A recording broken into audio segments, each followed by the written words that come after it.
Kerala State Service Pensioners Purakkal Block Annual General Body Meeting was held on 22nd February 2025 at St. John's Higher Secondary School, Parpur, Thrissur. The meeting was inaugurated by MLA Sri Xavier Chittalapalli.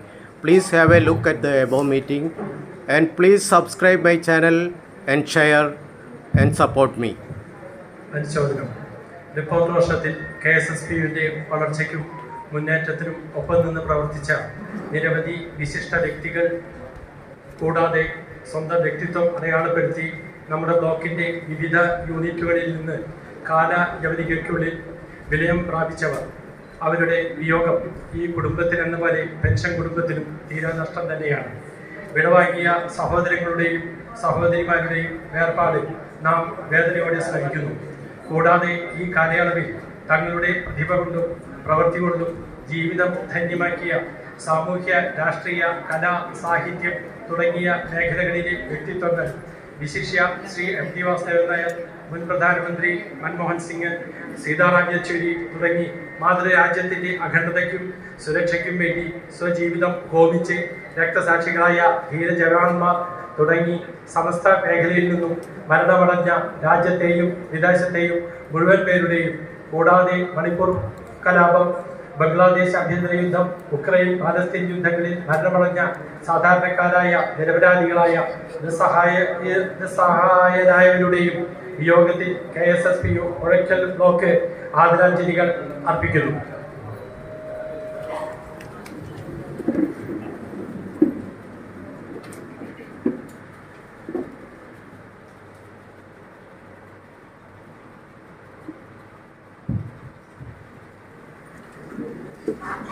ബ്ലോക്കിലെ വിവിധ യൂണിറ്റുകളിൽ നിന്ന് വിട വാങ്ങിയവരുടെ പേരുകൾ താഴെ ചേർക്കുന്നു.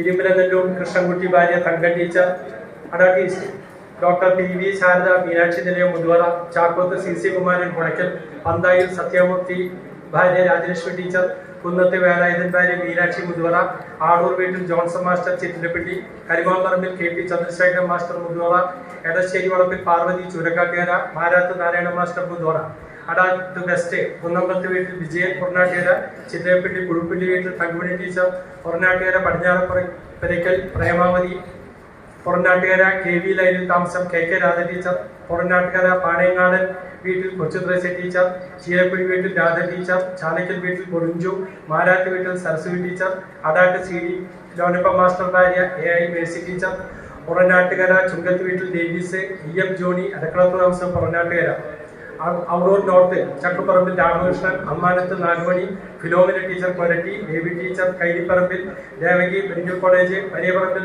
Velukutty, Sankaran master Thekkinivalappil, Maniyamma Ammanath, Aurur south Vadiyam Kottath വീട്ടിൽ Kamala teacher, Choorissery Thaivalappil Kumaranpari Lakshmi, Ulangattukara Alappat വീട്ടിൽ റോസമ്മ ടീച്ചർ, മണിത്തറ ചിറ്റാട്ടുകര വീട്ടിൽ Ousaph master, Kaiparambu Selina Lonappan Peramangalam, Rosa teacher Mundur, Selina Inashu Mundur, Bala master Muthur, Padmini Dineshan Kaiparambu, Francis Mainakulam, Jose master Peramangalam, Haimavathi teacher Peramangalam, TM Lawrence master Mundur, CA Francis Mundur, Sankaran Veeruttuvalappil Peramangalam, Bhargavi Balan Muthur, NN Francis Kuttekkara, Santhadevi Peramangalam, Kolari east Sreedharan master Kuttilingal വീട് കോട്ടൂര്, ദേവികമ്മ പട്ടാപ്പുറത്ത് കോട്ടൂര്, രാധ ചങ്ങലത്ത് വീട് കോലരി, ഷീജ ഉണയമ്പുടത്ത് വീട് കോലരി, ഫരീദ് നീലങ്കാവിൽ വീട് തിരൂര്, പാപ്പിക്കുട്ടിയമ്മ കൃഷ്ണാഞ്ജലി കോലരി, KK ബാലസുബ്രഹ്മണ്യൻ കോലരി കടലിക്കൽ, വിലാസിനിയമ്മ പന്താരകളാകത്ത് കോലരി, പുരുഷൻ കരിമംഗലം, മേലി ദേവസി തലകൻ വീട് തിരൂര്, വാസു വടക്കൂട്ട് വീട് കോലരി വെസ്റ്റ്, ഇമ്മട്ടി ഫ്രാൻസിസ് ഭാര്യ സാറ ടീച്ചർ, പാറയ്ക്കൽ കൊച്ചുവർക്കി ഭാര്യ ഓസി, ദേവകി കുറ്റൂര്, കുളകുന്നത്യാവ് കോഴിക്കുന്ന് ദേവകി, പടിക്കപ്പറമ്പിൽ രാഘവൻ, കോഴിക്കുന്ന് വടേരിയാറ്റിൽ സൗഭാഗ്യവതി, പുഷ്പകത്ത് ശാന്തകുമാരി ടീച്ചർ, കൊല്ലംപറമ്പിൽ ജോയി, എലിക്കാങ്കാടി ജോസ് ചെറിയത്ത്, എഴുത്തുപുരയ്ക്കൽ ഏരിയാമ്മ ടീച്ചർ തിരൂര്, തോടൂര് നമ്പ്യാത്ത് രാഘവൻ ഭാര്യ മുഗാമിയമ്മ, പുത്തൂർ വർഗീസ് ഭാര്യ അന്നമ്മ, പുത്തൂർ വിൻസെന്റ് ഭാര്യ ലില്ലി ടീച്ചർ, തോടൂർ ശാന്തി ഭവനിൽ ഭാർഗവൻ നായർ ഭാര്യ അമ്മുണി ടീച്ചർ, പുറത്തൂർ പൊഞ്ചു മാസ്റ്റർ ഭാര്യ ആനി, ചിക്കിലപ്പള്ളി വർഗീസ് മാസ്റ്റർ ഭാര്യ ത്രേസ്യാമ്മ ടീച്ചർ, പുത്തൂർ ഇനാശു മാസ്റ്റർ ഭാര്യ ആലിസ് ടീച്ചർ എന്നിവരുടെ നിര്യാണത്തിലും ഈ ബ്ലോക്ക് സമ്മേളനം അനുശോചനം രേഖപ്പെടുത്തുന്നു.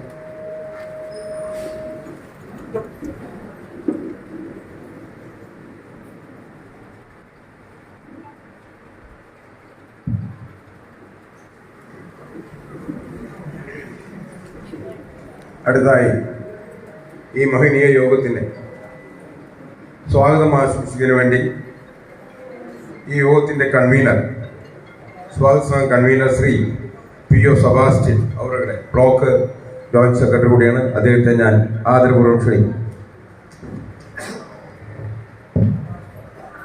അധ്യക്ഷ വേദിയിലും സദസ്സിലുമുള്ള വിശിഷ്ട വ്യക്തിത്വങ്ങളെ, പെൻഷൻകാരായ സുഹൃത്തുക്കളെ, സഹോദരി സഹോദരന്മാരെ, ജനപ്രതികൾ, 30-35 വർഷങ്ങൾക്ക് മുമ്പ്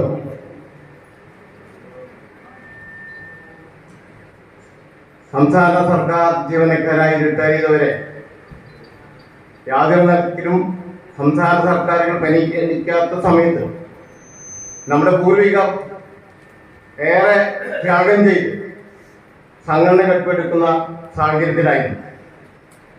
ആ സമയത്തൊക്കെ സംഘടന ഉണ്ടാക്കുക എന്ന് പറഞ്ഞാൽ വളരെ ഏറെ കഷ്ടപ്പാടാണ്. ഒരു ആനുകൂല്യങ്ങളില്ലാത്ത സമയത്ത് ജീവനക്കാരെ കാണുകയും സംഘടിപ്പിക്കാൻ വേണ്ടി നമ്മുടെ പൂർവികർ ഒത്തിരിയേറെ കഷ്ടപ്പെട്ടിട്ടുണ്ട്. പർപ്പൂരിനെ സംബന്ധിച്ച് പർപ്പൂരിലെ PC ഔസേപ്പ് നഗറിലാണ് നഗറിലാണ് നടക്കുന്നത്. അദ്ദേഹം ഈ നാട്ടിലെ 10 വർഷത്തോളം ഈ നാട്ടിൽ തന്നെ വില്ലേജ് ഓഫീസറായി ജോലി ചെയ്യുന്ന വ്യക്തിത്വമായിരുന്നു. തോളൂര് ഗ്രാമപഞ്ചായത്തിലെ തന്നെ ചവറാട്ടിൽ ഭാസ്കര മാഷാണ് അതിനുവേണ്ടി ഇദ്ദേഹത്തോട് പറയുകയും അദ്ദേഹവും ഈ ഭാസ്കര മാഷ കൂടി അദ്ദേഹം ഒരു ബ്ലോക്കിന്റെ ഒരു പ്രതിനിധിയായിട്ടാണ് വന്നിരുന്നത്. അന്ന് തൃശ്ശൂർ ജില്ലയിലെ പല രാഷ്ട്രീയ പാർട്ടിയുടെ അടിസ്ഥാനത്തിലും സംഘടനകൾ ഉണ്ടായിരുന്നെങ്കിലും അത് കാര്യമായ പ്രവർത്തനങ്ങൾ നടത്തിയിരുന്നില്ല. അന്ന് നമ്മുടെ മഹാരഹിതനായ നമ്മുടെ മൺമറഞ്ഞുപോയ സംസ്ഥാന പ്രഥമ പ്രസിഡന്റായിരുന്ന ശ്രീ ചിത്രമതിപ്പാടാണ് തൃശ്ശൂർ ജില്ലയിലെ സാന്നിധ്യം വഹിക്കുന്നത്. അദ്ദേഹത്തിന്റെ കീഴിലാണ് പർപ്പൂരിൽ ഒരു യൂണിറ്റ് ഉണ്ടായി. അതിന് നേതൃത്വം കൊടുക്കുന്നത് PC ഔസേപ്പാണ്. അങ്ങനെ തുടർന്ന് 97-ലാണ് നമുക്ക് സർക്കാരിൽ നിന്ന് പെൻഷൻ പരിഷ്കരണവും അതുപോലെ തന്നെ ക്ഷാമാശ്വാസവും ലഭിക്കാൻ സാഹചര്യമുണ്ടായി. അതിനുശേഷം ഈ സംഘടനകളെല്ലാം ഒന്നാകണമെന്ന് അന്നത്തെ ഭരണനേതൃത്വം പറയുകയുണ്ടായി. കാരണം പല യൂണിറ്റുകളിൽ നിന്ന് പല രീതിയിലും വന്ന് സംസാരിക്കുന്ന ഒരു കാര്യം തന്നെയാണ്. അന്നത്തെ മുഖ്യമന്ത്രിയായിരുന്ന ശ്രീ K. കരുണാകരനാണ് ചിന്തിച്ചു കിടക്കുന്ന ഈ സംഘടനയെ ഒരു കുടക്കീഴിൽ ആക്കാൻ വേണ്ട പരിശ്രമം നടത്തിയിരുന്നത്. അതിൻ്റെ അടിസ്ഥാനത്തിലാണ് തുടർന്ന് നമുക്ക് ആനുകൂല്യങ്ങൾ ലഭിച്ചു തുടങ്ങിയത്.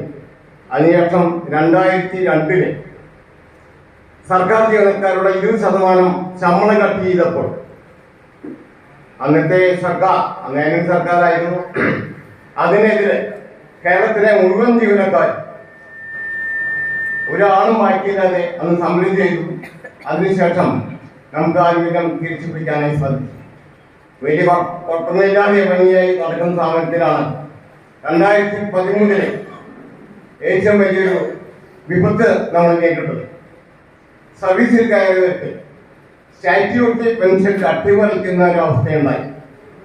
April 1 മുതൽ 2013 April 1 മുതൽ അത് ഉമ്മൻചാണ്ടി സർക്കാർ നടപ്പിലാക്കി. ഇന്ന് അതുവഴി കിട്ടുന്ന പെൻഷൻ സാമൂഹ്യ സുരക്ഷ പെൻഷനേക്കാൾ കുറവാണ്. നമ്മൾ അറിഞ്ഞിരിക്കേണ്ടതാണ്. ഇക്കാലത്ത് നമുക്ക് ആനുകൂല്യങ്ങളൊക്കെ ലഭിച്ചില്ലെങ്കിലും കഴിഞ്ഞ പേരവിഷൻ നമുക്ക് അനുവദിച്ച പെൻഷൻ പരിഷ്കരണം കുടിശ്ശിക തരാമെന്ന് പറഞ്ഞ് ഇപ്പോൾ അവസാനത്തെ കുടിശ്ശികയാണ്. ഇപ്പോൾ നമ്മൾ 12-ാം തീയതി ഓർഡറായി 26-ന് നമ്മുടെ അക്കൗണ്ടിലെത്തി. 27-ന് വാങ്ങാൻ പറ്റുന്ന സാഹചര്യം. ഈ സംഘടനയെ സംബന്ധിച്ച് പറയുകയാണെങ്കിൽ കക്ഷി രാഷ്ട്രീയത്തിന് അതീതമായി പ്രവർത്തിക്കുന്ന സംഘടനയാണ്. നമ്മളെ സംബന്ധിച്ച് പറയുകയാണെങ്കിൽ ഈ സംഘടനയുടെ ഓരോ പ്രവർത്തനങ്ങളും നാടിൻ്റെ ഓരോ ചലനങ്ങളും നമ്മൾ കൈകോർത്ത് മുന്നോട്ട് പോകുന്നതാണ്. പ്രളയമായാലും കോവിഡ് പശ്ചാത്തലമായാലും ഏതൊരു സമയത്താണെങ്കിലും Kerala state service pensioners union സർക്കാരിനൊപ്പം ഏത് സർക്കാരാണ് നോക്കാതെ അതിനോടൊപ്പം കൈകോർത്തിട്ടുണ്ട്. അത് ഈ സമയത്ത് ഞാൻ പറയുകയാണ്. ഞാൻ ഇന്ന് എൻ്റെ കർത്തവ്യത്തിലേക്ക് കിടക്കുകയാണ്. എന്നിൽ നിശ്ചിതമായിരിക്കുന്നത് ഇവിടെ വന്ന വിശിഷ്ട വ്യക്തികളെ സ്വാഗതം ചെയ്യുക എന്ന ലക്ഷ്യത്തിലേക്കാണ്. ആദ്യമായി ഈ സംഘടനയുടെ കേരള സ്റ്റേറ്റ് സർവീസ് പെൻഷനേഴ്സ് യൂണിയന്റെ പൊളിറ്റിക്കൽ ബ്ലോക്ക് അധ്യക്ഷനായ ശ്രീ വിജയോ കൊച്ചുമാത്തി അവരുടെ നിങ്ങളുടെ ഏവരെയും തന്നെ യോഗത്തിലേക്ക് ഭാഗമായി സ്വാഗതം ചെയ്യുന്നു.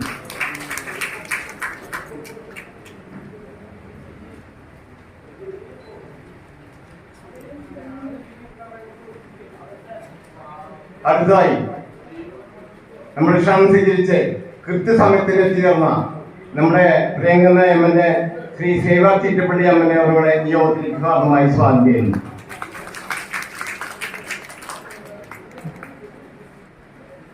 അതുപോലെ തന്നെ പൊളിക്കൽ ബ്ലോക്ക് ഗ്രാമപഞ്ചായത്ത് പ്രസിഡന്റ് ശ്രീമതി ലീല രാമകൃഷ്ണൻ അവരുടെ ഈ യോഗത്തിലേക്ക് ഭാഗമായി സ്വാഗതം ചെയ്യുന്നു.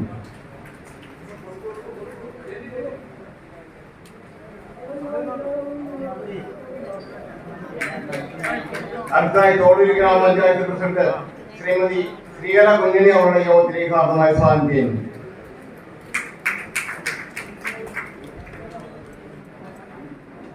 Block panchayat member Srimathi Annie Jose അവരുടെ യോഗത്തിലേക്ക് ഭാഗമായി സ്വാഗതം ചെയ്യുന്നു.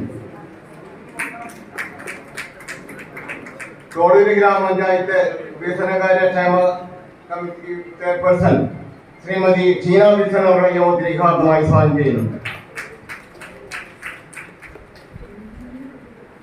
വാർഷിക റിപ്പോർട്ട് അവതരിപ്പിക്കുന്ന പൊളിക്കൽ ബ്ലോക്ക് കൗൺസിലിന്റെ സെക്രട്ടറി ശ്രീ ടി രാമേന്ദ്രൻ അവരുടെ യോഗത്തിലേക്ക് ഭാഗമായി സ്വാഗതം ചെയ്യുന്നു.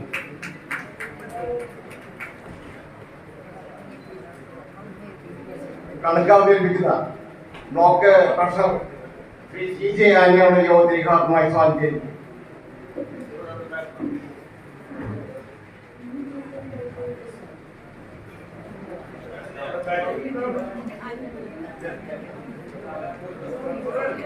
അത് ഒരു കാര്യം പെട്ടെന്ന് വിട്ടുപോയി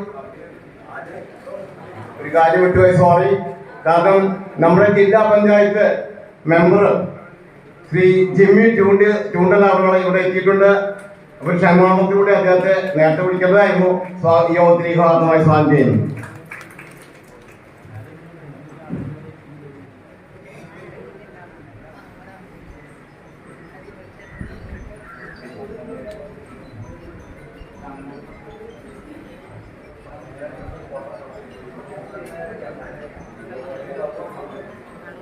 സംഘടന രേഖ അവതരിപ്പിക്കാൻ എത്തിയിട്ടുള്ള ജില്ലാ കമ്മിറ്റി മെമ്പർ ജോസ് കോട്ടപ്പുറമിനെ യോഗത്തിലേക്ക് ഭാഗമായി സ്വാഗതം ചെയ്യുന്നു.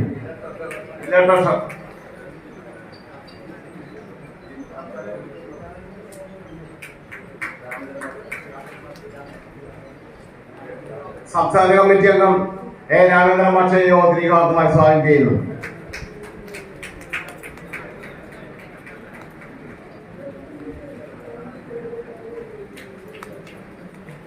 മറ്റ് വേറെ ചില പ്രോഗ്രാമുകളൊക്കെ ഉണ്ട്. അതിൽ എല്ലാ ആളുകളെയും ഒരിക്കൽ കൂടി സ്വാഗതം പറഞ്ഞുകൊണ്ട് ഈ കാൻസിന്റെ വളരെ സമ്പന്നനായ ഓരോ അംഗങ്ങളെയും യോഗത്തിലേക്ക് ഭാഗമായി സ്വാഗതം ചെയ്തുകൊണ്ട് എന്റെ വാക്കുകൾ ഉപസംഹരിക്കുന്നു. നന്ദി, നമസ്കാരം.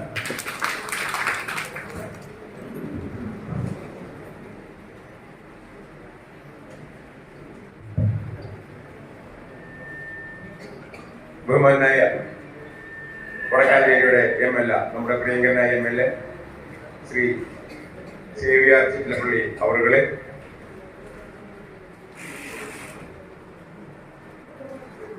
ഈ യോഗം സമ്പുഷ്ടമാക്കാനെത്തിയ എന്തുകൊണ്ടും നമുക്ക് വളരെ അഭിമാനത്തോടെ ഇരിക്കാവുന്ന സാഹചര്യം, ആ ഓഡിയൻസും അതുപോലെ തന്നെ ഈ ഡൈസും സമ്പുഷ്ടമാക്കാനെത്തിയ എല്ലാ മാന്യ വ്യക്തികളും, ഉദാഹരണമായി നമ്മുടെ പ്രിയങ്കരനായ ജില്ലാ കമ്മിറ്റി മെമ്പർ ശ്രീ ജിമ്മി ചൂണ്ടൽ, അതുപോലെ തന്നെ ജില്ലാ ബ്ലോക്ക് പഞ്ചായത്ത് പ്രസിഡന്റ് ശ്രീമതി ലീല രാമകൃഷ്ണൻ, ഗ്രാമപഞ്ചായത്തിന്റെ പ്രതിനിധി ശ്രീമതി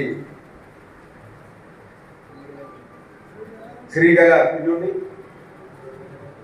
ഈ യോഗത്തിന്റെ ഈ പരിപാടി കൺവീനർ ശ്രീ സെബാസ്റ്റ്യൻ, ബ്ലോക്കിന്റെ secretary Shri P Ramachandran,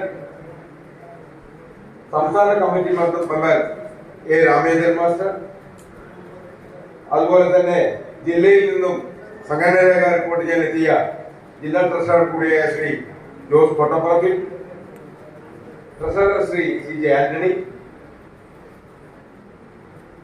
block panchayat member Srimathi Annie Jose,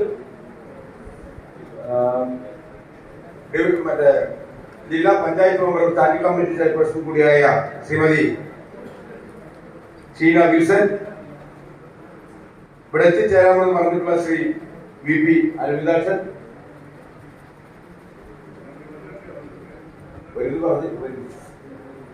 മറ്റേ വേദിയിലും സദസ്സിലുമുള്ള KSSBUവിന്റെ കരുത്തരായ യൂണിറ്റിന്റെ ഭാരവാഹികളെ, യൂണിറ്റിന്റെ സെക്രട്ടറിമാരെ, അതുപോലെ തന്നെ ജില്ലാ കമ്മിറ്റി മെമ്പർമാരെ, കൗൺസിലർമാരെ, ഏവർക്കും എന്റെ വിനീതമായ നമസ്കാരം. ഞാൻ ആദ്യമായി പറയട്ടെ, നമ്മുടെ MLAക്ക് വളരെ അത്യന്താപേക്ഷിതമായി ഒഴിച്ചുകൂടാൻ പറ്റാത്ത ഒരു പരിപാടി പലതിലുണ്ട് എന്ന് വന്നപ്പോൾ തന്നെ പറഞ്ഞു. എന്നിരുന്നാലും ഒന്ന് രണ്ട് ചെറിയ കാര്യങ്ങൾ ഞാൻ പറയാൻ ആഗ്രഹിക്കുകയാണ്. കഴിഞ്ഞ നമ്മുടെ ഇതേ പരിപാടി നടന്നത് അവളൂർ നോർത്ത് യൂണിറ്റിൽപ്പെട്ട സ്ഥലത്ത് വെച്ചായിരുന്നു. അവളൂര് അവിടുത്തെ പഞ്ചായത്തിന്റെ ഗ്രാമപഞ്ചായത്തിന്റെ ഓഡിറ്റോറിയത്തിൽ വെച്ചായിരുന്നു. അന്ന് ആവശ്യപ്പെട്ട അതേ കാര്യങ്ങൾ തന്നെ ഇന്നും നിലനിൽക്കുക. അതിലൊന്ന് ഇപ്പോൾ അനുവദിച്ചു തന്നു. അദ്ദേഹം അവിടെ പറയുമെന്ന് എനിക്കറിയാം. നിയമസഭയിൽ തരുമ്പോൾ നിങ്ങൾ ഈ പെൻഷൻകാരുടെ ആവശ്യങ്ങൾ, ഈ വയോജനങ്ങൾ, പുറമെ ചില ആളുകൾ പറയും പെൻഷൻകാരൊക്കെ സുഖിക്കുക ആണ് എന്ന്. പക്ഷേ കഴിഞ്ഞ ശമ്പള പെൻഷൻ പരിഷ്കരണത്തോടനുബന്ധിച്ച് ലഭിക്കേണ്ടതായ കുടിശ്ശിക 40 മാസമായി ലഭിക്കാത്ത കുടിശ്ശിക, നിത്യോപയോഗ സാധനങ്ങളുടെ വില വാണം പോലെ കയറി പോകുന്നു, ചികിത്സാ ചെലവ് നിയന്ത്രിക്കാൻ ഏർപ്പെടുത്തിയിട്ടുള്ള മെഡിസെപ്പ് എങ്ങും എത്താതെ ഗുണത്തേക്കാൾ ഏറെ ദോഷം ചെയ്യുന്ന അവസ്ഥയിലേക്ക് നീങ്ങിക്കൊണ്ടിരിക്കുക.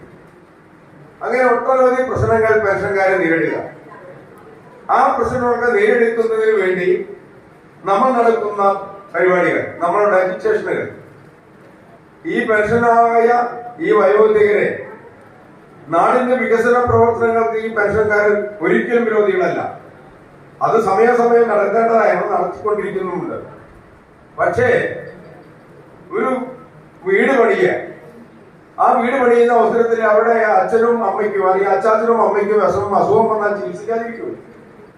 അപ്പൊ അത് കാണാതെ ഞങ്ങളെ മറന്നുകൊണ്ട് നാടിന്റെ ഈ പ്രവർത്തന മേഖലകളിലൊക്കെ തന്നെ ഇന്നത്തെ നിലയിലേക്ക് എത്തിക്കാൻ പരിശ്രമിച്ച കഠിനാധ്വാനം ചെയ്ത വയോധികരായ പെൻഷൻകാരാണ് ഇവിടെ ഇരിക്കുന്നതെന്ന് ഓർക്കണം. അവരെ മറന്നുകൊണ്ടുള്ള ഒരു വികസന പ്രവർത്തനത്തിലേക്ക് പോകുന്നതിന് മുന്നേ അവരൊന്ന് ഓർക്കാൻ സമയം കണ്ടെത്തണം എന്നാണ് എനിക്ക് സർക്കാരിനോടും ഇവിടെ എത്തിയിട്ടുള്ള നമ്മുടെ പ്രിയങ്കരനായ MLAയോടും ആവശ്യപ്പെടാനുള്ളത്. അദ്ദേഹം അത് കൃത്യമായി നിർവഹിക്കുമെന്ന് എനിക്ക് കുറച്ച് വിശ്വാസമുണ്ട്. അതുകൊണ്ട് തന്നെയാണ് അത് ഞാനിവിടെ അവതരിപ്പിക്കുന്നത്. അതുപോലെ തന്നെ വികസന പ്രവർത്തനങ്ങളൊപ്പം നിൽക്കുന്നു. ഈ സംഘടനകളുടെ കാര്യങ്ങൾ മാത്രമല്ല, ഈ നാട്ടിലുള്ള നിരക്ഷരായ കർഷക തൊഴിലാളികൾ, കർഷകര്, അതുപോലെ തന്നെ ചുമടെടുക്കുന്നവര്, അതുപോലെ തന്നെ വയസ്സായി പെൻഷൻ ലഭിക്കാത്ത മറ്റ് ആളുകൾ, ഇവരൊക്കെ നിങ്ങൾ കാണുന്നു. അവരുടെ വിഷമത്തിൽ, ദുരിതത്തിൽ നിങ്ങൾ പങ്കുചേരുന്നു. അതിന് ഉദാഹരണമാണ് കഴിഞ്ഞ 18-ല് ഉണ്ടായ പ്രളയത്തോടൊപ്പം ചേർന്നുകൊണ്ട് നിങ്ങൾ സംഭാവന ചെയ്ത കാര്യം. അതോടൊപ്പം ഈ അടുത്ത കാലത്ത് ചൂരൽമല, മുണ്ടക്കൈ മേഖലയിലുണ്ടായ അതിദാരുണമായ, ലോകത്തിനടിക്കുക അതിദാരുണമായ സംഭവങ്ങൾ, ഉരുൾപൊട്ടൽ, അതിനോട് തുടർന്നുണ്ടായ മരണങ്ങൾ, അതിൽ നിരാലംബരായ ആളുകളെ അവരെ സഹായിക്കാൻ വേണ്ടി ചെയ്ത പ്രവർത്തനങ്ങൾ, ഇതെല്ലാം ഒരു സംഘടനാ നിലയ്ക്ക് ചെയ്ത പ്രവൃത്തികളെ വിലയിരുത്തിക്കൊണ്ട് തന്നെ ആ സംഘടനയുടെ ആവശ്യങ്ങളും പരിഗണിക്കാൻ സർക്കാർ തയ്യാറാകണം എന്നാണ് എനിക്ക് വിനീതമായി അഭ്യർത്ഥിക്കുന്നത്. ഒത്തിരി കാര്യങ്ങൾ ഇനിയും ഇവിടെ ചർച്ച ചെയ്യപ്പെടേണ്ടതായിട്ടുണ്ട്. അതിലേക്കെല്ലാം തന്നെ ഞാനിപ്പോൾ കടന്നു പോകുന്നില്ല എന്നുള്ളത് കൊണ്ട്, കൂടുതൽ കാര്യങ്ങൾ ചർച്ച ചെയ്യാനുള്ളത് കൊണ്ടും ഒത്തിരി ആളുകളോട് സംസാരിക്കാനുണ്ട് എന്നുള്ളത് കൂടാതെ തന്നെ നമ്മുടെ പ്രിയങ്കര എം എൽ എ വന്നപ്പോൾ തന്നെ ആവശ്യപ്പെട്ട ആ സാഹചര്യം നിലനിർത്തിക്കൊണ്ട് ഞാൻ എന്റെ ഈ അധ്യക്ഷ പ്രസംഗത്തിൽ നിന്നും വിരമിക്കുകയാണ്. ഒത്തിരി കാര്യങ്ങൾ സംസാരിക്കാനുണ്ട് എന്നിരുന്നാലും ഇത്രയും ചെറിയ കാര്യങ്ങൾ അദ്ദേഹത്തിന് ശ്രദ്ധയിൽപ്പെടുത്തുന്നതോടൊപ്പം തന്നെ എന്റെ ഈ അധ്യക്ഷ പ്രസംഗം ഞാൻ വിരമിക്കുന്നു. ഏവർക്കും ഒരിക്കൽ കൂടി എന്റെ അഭിനന്ദനങ്ങൾ നേർന്നുകൊണ്ട് എന്റെ അധ്യക്ഷ നിർത്തുന്നു. നന്ദി, നമസ്കാരം, ജയ് ഹിന്ദ്. തുടർന്ന് ഈ മഹായോഗം ഉദ്ഘാടനം ചെയ്യുന്നതിന് വേണ്ടി എത്തിച്ചേർന്നിട്ടുള്ള നമ്മുടെ പ്രിയങ്കരനായ MLA ശ്രീ CAR ചിറ്റപ്പള്ളി അവരുടെ ഞാൻ ഇതിന്റെ ഉദ്ഘാടനം നിർവഹിക്കുന്നതിന് വേണ്ടി ആദരപൂർവ്വം ക്ഷണിച്ചുകൊണ്ട് എന്റെ വാക്കുകൾ നിർവഹിക്കുന്നു. നന്ദി, നമസ്കാരം.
പ്രിയപ്പെട്ടവരെ,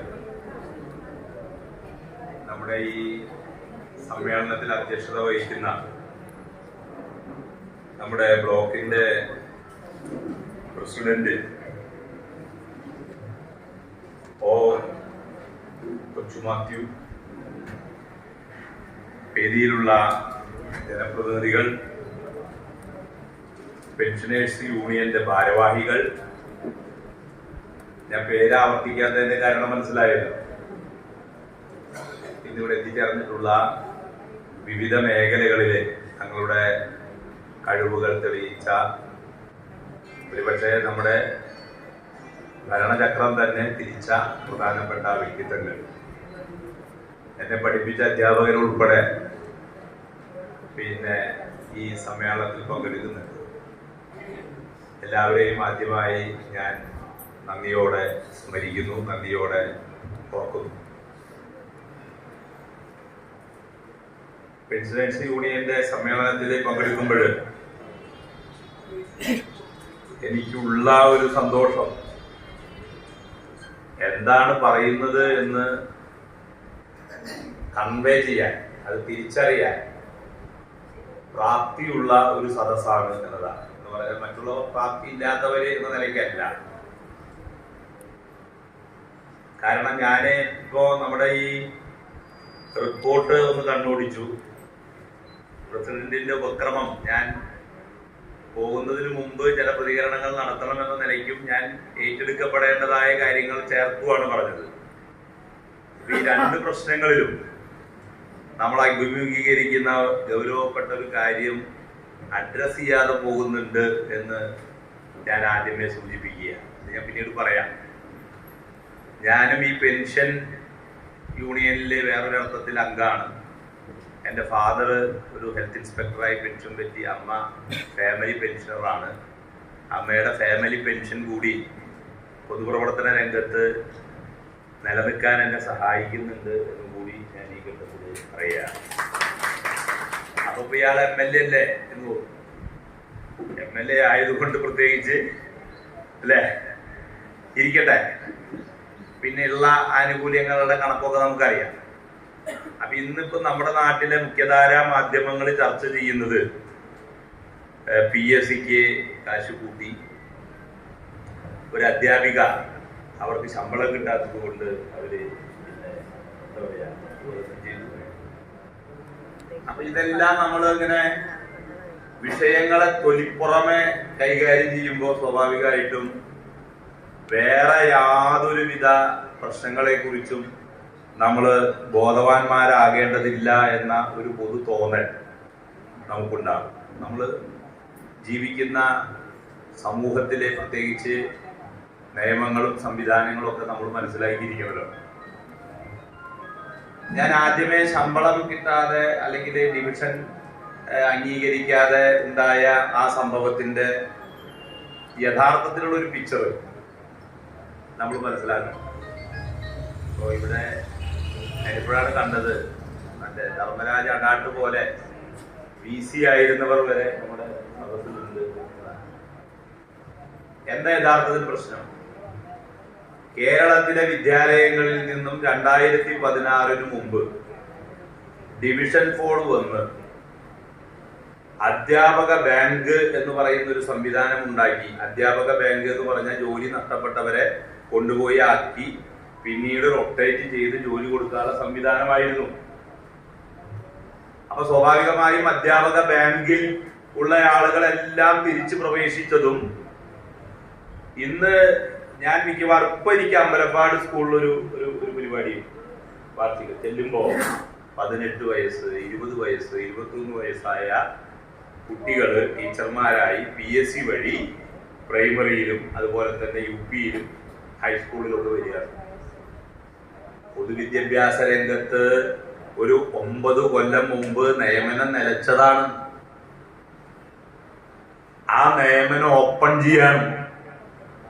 ഓപ്പൺ ചെയ്യുമ്പോൾ സ്വാഭാവികമായും സ്വകാര്യ മാനേജ്മെന്റുകള് അതത് കാലത്തെ കോടതി വിധിയുടെ അടിസ്ഥാനത്തില് സംവരണ മാനദണ്ഡങ്ങൾ പാലിക്കണം. സംവരണ മാനദണ്ഡങ്ങൾ പാലിക്കാതെ വരുമ്പോൾ സ്വാഭാവികമായിട്ടും കോടതി വിധിയുടെ പശ്ചാത്തലത്തില് AEOനായാലും DOനായാലും എന്ത് ചെയ്യാൻ പറ്റില്ല? ജോലി ചെയ്തവരൊക്കെ ഇവിടെ ഉണ്ടാവുമല്ലോ, അവർക്ക് ഡിവിഷൻ അംഗീകരിച്ചു കൊടുക്കാൻ പറ്റില്ല.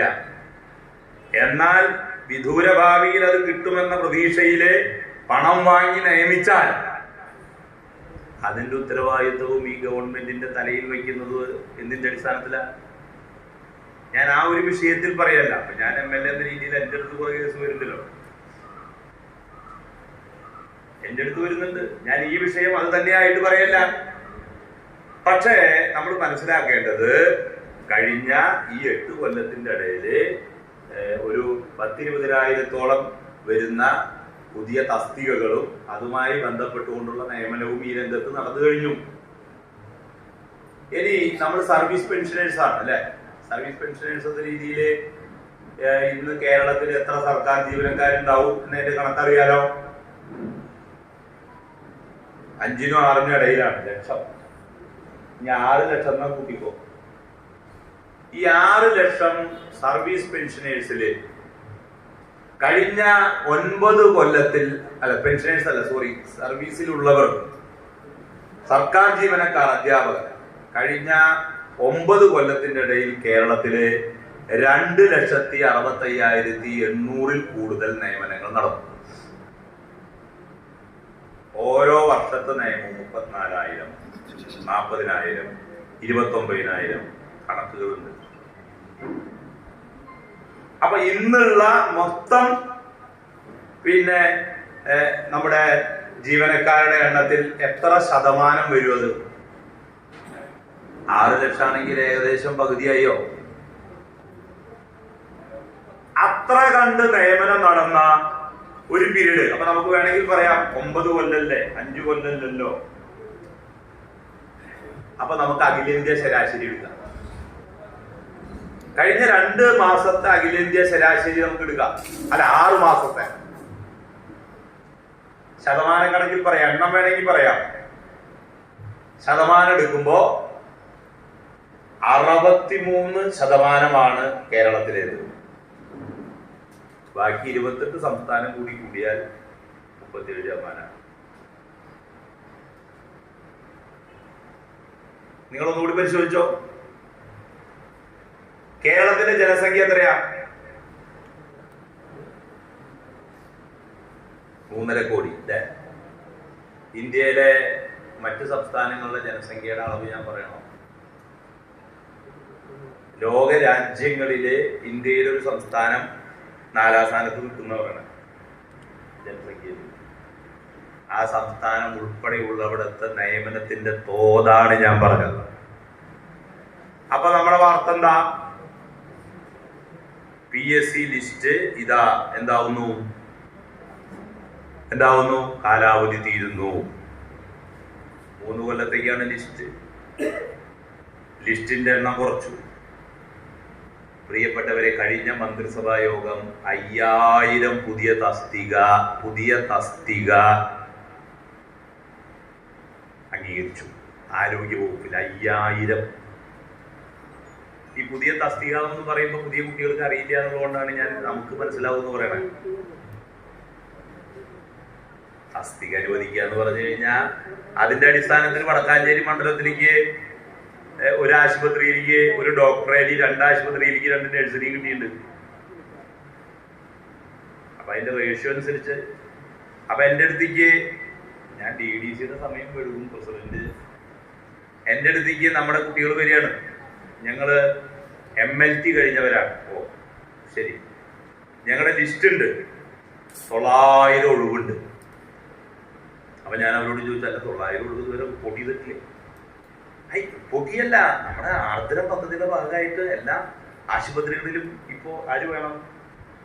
MLT വേണം. ഇപ്പോ പഞ്ചായത്തുകാർ കരാറടിസ്ഥാനത്തിലാണ്. അത് മുഴുവൻ തസ്തികയൊക്കെ ഞങ്ങൾക്കൊക്കെ ജോലി കിട്ടും. ഈ 5000-ൽ അതിൽ തസ്തിക ഉണ്ടാക്കിയിട്ട് കുറിച്ച് വികസനത്തെ കുറിച്ച് നമ്മുടെ പ്രസിഡന്റ് പറഞ്ഞു. തൃശ്ശൂർ മെഡിക്കൽ കോളേജിലെ 10 ലക്ഷം സ്ക്വയർ ഫീറ്റ് കെട്ടിട നിർമ്മാണം നടക്കുക. 10 ലക്ഷം സ്ക്വയർ ഫീറ്റ് എന്ന് പറഞ്ഞപ്പോ കട്ടിലിന്റെ അടിയിൽ കിടക്കുന്നു. അങ്ങനെ സ്ഥല സൗകര്യത്തിന്റെ ഒക്കെ പ്രശ്നം പറയാ. ഒരു കെട്ടിടം 1.5 ഏക്കർ സ്ഥലത്തും ഒരു കെട്ടിടം 1 ഏക്കർ സ്ഥലത്തുമാണ്. കിഫ്ബിയാണ് പദ്ധതി. അപ്പൊ വികസനം എന്ന് പറയുന്നത് ഒരു 25 കൊല്ലം കഴിഞ്ഞ് നമ്മളൊക്കെ പോയി നമ്മുടെ അടുത്ത തലമുറയ്ക്ക് ലഭിച്ചിട്ട് കാര്യമില്ലല്ലോ. അപ്പൊ ആരംഭിക്കുന്നു. അപ്പൊ അതിന്റെ തറക്കല്ലിടണ പരിപാടി ഇത്ര വേഗം നടക്കുന്ന DME വിചാരിച്ചില്ല. എനിക്ക് കാരണങ്ങളുണ്ട്, ഞാനത് വിശദീകരിക്കാൻ എനിക്ക് ഇവിടെ സമയമില്ല. അപ്പൊ DME എന്നോട് സ്വകാര്യത്തിന് ബ്ലോക്ക് പ്രസിഡന്റ് ഉണ്ടായതുകൊണ്ടു. അല്ല, അവർ ചോദിച്ചത്, അല്ല നമുക്കിതിന്റെ HR ഇപ്പൊ എങ്ങനെയാ കൈകാര്യം ചെയ്യാന്നാണ്. മെഡിക്കൽ കോളേജ് 2 ഇരട്ടി വലിപ്പാവും. ഇപ്പൊ 4000 ജീവനക്കാരുണ്ട്. മെഡിക്കൽ കോളേജിൽ പ്രത്യേകതയോടുകൂടി ഉണ്ട് ഇല്ലേ? ഇപ്പൊ 4000 ഉണ്ട്. അപ്പോ 2 ഇരട്ടി വർദ്ധിച്ച ആ മെഡിക്കൽ കോളേജിലേക്ക് എത്ര ജീവനക്കാർ വേണം?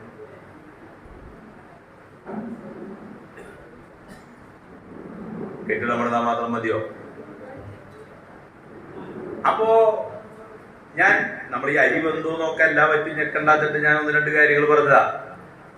അപ്പൊ ഇന്ത്യയിൽ ഏറ്റവും, അപ്പോ ബഹുമാനപ്പെട്ട കേരളത്തിന്റെ ധനകാര്യമന്ത്രി ബജറ്റ് അവതരണ പ്രസംഗത്തിനിടയിൽ പറഞ്ഞു, കഴിഞ്ഞ 3 കൊല്ലം മാത്രം നമ്മൾ PSC വഴി ജോലി കൊടുത്തവർക്ക് പുതിയ ശമ്പളം നൽകാൻ മാത്രം 1500 കോടി രൂപയുടെ അധിക ചെലവ് ഈ സംസ്ഥാനത്തിന് വരുന്നു. ഒപ്പം തന്നെ അദ്ദേഹം പറഞ്ഞു, കേരളത്തിൽ ആദ്യമായി 2 ലക്ഷം കോടി കവിഞ്ഞ വരുമാനവും ചെലവും ഉള്ള ബജറ്റാണ് ഈ അവതരിപ്പിക്കുന്നത്. ആരും ചർച്ച ചെയ്തില്ല. അപ്പൊ കേരളത്തിലെ ഏതെങ്കിലും ഒന്ന് നിർത്തിയിട്ടാണ് ഇന്ത്യ ഗവൺമെന്റിന്റെ ഒഴിവുകളെ സംബന്ധിച്ച് പാർലമെന്റിൽ ഈ അടുത്ത് വന്ന ചോദ്യത്തില് റെയിൽവേ 12 ലക്ഷം, പൊതുമേഖലാ സ്ഥാപനങ്ങൾ 1 ലക്ഷം, 12 ലക്ഷം കേന്ദ്ര ഗവൺമെന്റ് ജീവനക്കാർ, ഒരു 25 ലക്ഷം ഉള്ളതോടെ നിൽക്കുന്നുണ്ട്. പല തസ്തികകളും ഇല്ലാതാക്കുന്നു. അപ്പോ ഈ സർക്കാർ ജോലി എന്ന് പറയുന്നത് തന്നെ ഒരു ആകർഷകമല്ല. അതുകൊണ്ട് ജോലി കൊടുക്കുന്നത് കോർപ്പറേറ്റുകളാണ്. ആ കോർപ്പറേറ്റുകൾക്കാണ് ബജറ്റിൽ നികുതി ഇളവ് നൽകേണ്ടത് എന്ന് തീരുമാനിക്കുന്നു. അത് ഇപ്പൊ വന്ന ഗവൺമെന്റിന്റെ നയം മാത്രമല്ല, ആ നയത്തിന്റെ പേരാണ് ലാഭപ്പൊതിയൽ സാമ്പത്തിക നയം എന്നത്. ക്ലിയറായില്ല? വേറെ പ്രശ്നമൊന്നുമില്ലല്ലോ. ഇപ്പൊ കഴിഞ്ഞ ദിവസം കണ്ടത് 40 ജീവനക്കാർ ഡൽഹിയിൽ ചെയ്യുന്ന ഇലക്ട്രിസിറ്റി വർക്ക് ഇവിടെ 200 പേര് ചെയ്യുന്നു എന്നാണ്. അപ്പൊ വായിക്കണം, നമുക്ക് തോന്നും വായിക്കണതാരാ? ഈ ഇലക്ട്രിസിറ്റി വകുപ്പിൽ തന്നെ ജോലി ചെയ്യുന്ന ആളാണ്. അയ്യോ, 40 ആള് ചെയ്യണത് 200 ആളാ ചെയ്യണേ, മഹാമോശം. അപ്പൊ ഗവൺമെന്റ് മോശമായി. ഈ വായിക്കണവനും അവന്റെ ഇളയപ്പന്റെ മകനും വല്യപ്പന്റെ മകനും ഒക്കെ ഈ ജോലി കൊടുത്തതാ കുഴപ്പം. ക്ലിയറായില്ലേ? അപ്പോ ഒരു പുതിയ അവബോധം സൃഷ്ടിക്കുകയാണ്. ഇനി കേന്ദ്ര ഗവൺമെന്റിന്റെ സാമ്പത്തിക എന്താ പറയാ വിഹിതം, സഹായം എന്ന വാക്ക് തെറ്റാണ്, വിഹിതം. ഇപ്പൊ നമ്മളൊക്കെ ഇൻകം ടാക്സ് കൊടുത്ത പലരും ഉണ്ടാവൂലോ. എന്നെ ബജറ്റ് കഴിഞ്ഞപ്പോ ചേട്ടൻ വിളിച്ചിരുന്നു. MLA പറയുമ്പോ ചില പോയിന്റ് പറയണം എന്ന് പറഞ്ഞത്. 12 ലക്ഷം ഇൻകം ടാക്സ് ഒഴിവാക്കി എത്ര ശതമാനം വരും എന്ന് ചോദിച്ചത്. ഇന്ത്യയിലെ ജനസംഖ്യയിൽ എത്ര ശതമാനത്തിനാണ് അതിന്റെ നേട്ടം? എന്ത് ഗംഭീരായിട്ടാണ് അത് നാട്ടിൽ ചർച്ച ചെയ്തത്. നമ്മൾ മനസ്സിലാക്കേണ്ടത്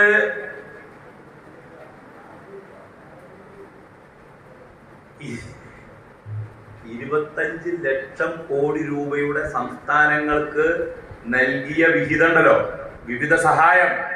ആ സഹായങ്ങളിൽ കേരളത്തിന് 40 കോടി രൂപയാണ് ലഭിക്കുക. 40 കോടി രൂപ. കേരളം നമ്പർ 1 ആണ്. ഏതെല്ലാം കാര്യങ്ങളെന്ന് ഞാൻ വിശദീകരിക്കണ്ടല്ലോ.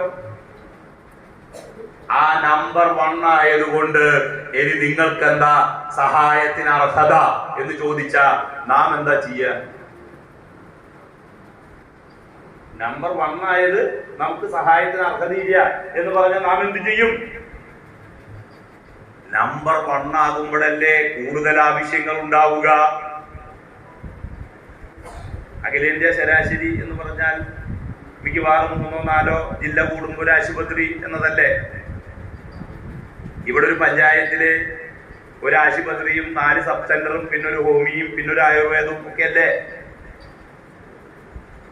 ഈ ശരാശരിയെ അഖിലേന്ത്യാ ശരാശരിയോട് തട്ടിക്കുമ്പോ കവുങ്ങിനും തെങ്ങിനും ഒറ്റ തളപ്പിട്ടാ കയറാൻ പറ്റുമോ? അപ്പൊ കേരളത്തിന് നിങ്ങള് തെങ്ങിന്റെ തളപ്പിടണ്ട, നേരത്തെ ഇട്ട കവുങ്ങിന്റെ തളപ്പ് നിങ്ങൾ എന്ത് ചെയ്യരുത്? ശീമക്കൊന്നയ്ക്ക് ആക്കരുത്. ഞാൻ പറയാൻ ശ്രമിച്ചത് കുറയ്ക്കുന്നു. അപ്പൊ കുറയ്ക്കുന്നതിന് പല കാരണങ്ങളുണ്ട്. 1971 ജനസംഖ്യാനുപാതികം അനുസരിച്ച് നിങ്ങൾ 3.5 കോടിയാണ്. അതുകൊണ്ട് 100 രൂപ ചെലവഴിക്കുമ്പോ 3 രൂപ 50 പൈസക്കാണ് നിങ്ങൾക്ക് അർഹതയുള്ളത്. 15ാം ധനകാര്യ കമ്മീഷൻ വരെ നമുക്ക് എന്ത് കിട്ടിയിരുന്നു? 2.92 കിട്ടിയിരുന്നു. ഇപ്പൊ നിങ്ങൾ 2011 ജനസംഖ്യാനുപാതിക കണക്കാണ് എടുക്കുന്നത്. അപ്പൊ നിങ്ങൾ അതേ 3.5 കോടി തന്നെയുള്ളൂ. നടുമ്പോഴും പറിക്കുമ്പോഴും ഒരു കൊട്ടയാണ്. അതുകൊണ്ട് നിങ്ങൾക്ക് ആനുപാതിക അർത്ഥത്തിൽ വെട്ടിക്കുറയ്ക്കപ്പെടും. ഇപ്പൊ 1 രൂപ 92 പൈസ.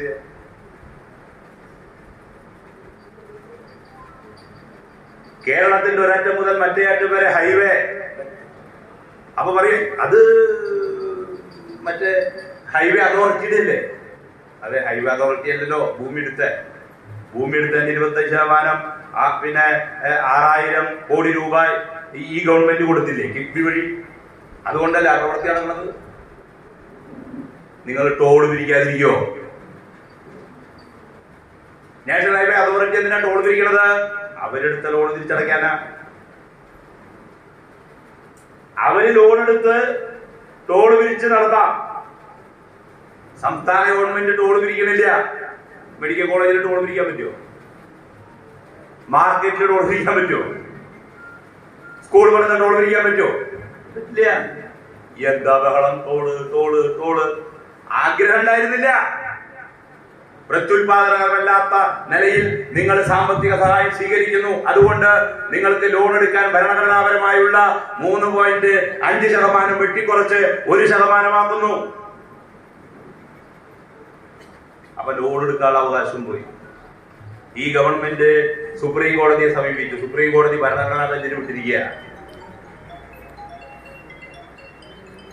അപ്പൊ എനിക്ക് പറയാനുള്ളത്, സീരിയസ് ആയ ഒരു ചർച്ചയാണെങ്കിൽ നമ്മുടെ വരവിനെ സംബന്ധിച്ച്, അപ്പോ പിന്നെ എങ്ങനെ സംസ്ഥാനം മുന്നോട്ട് പോകുന്നു?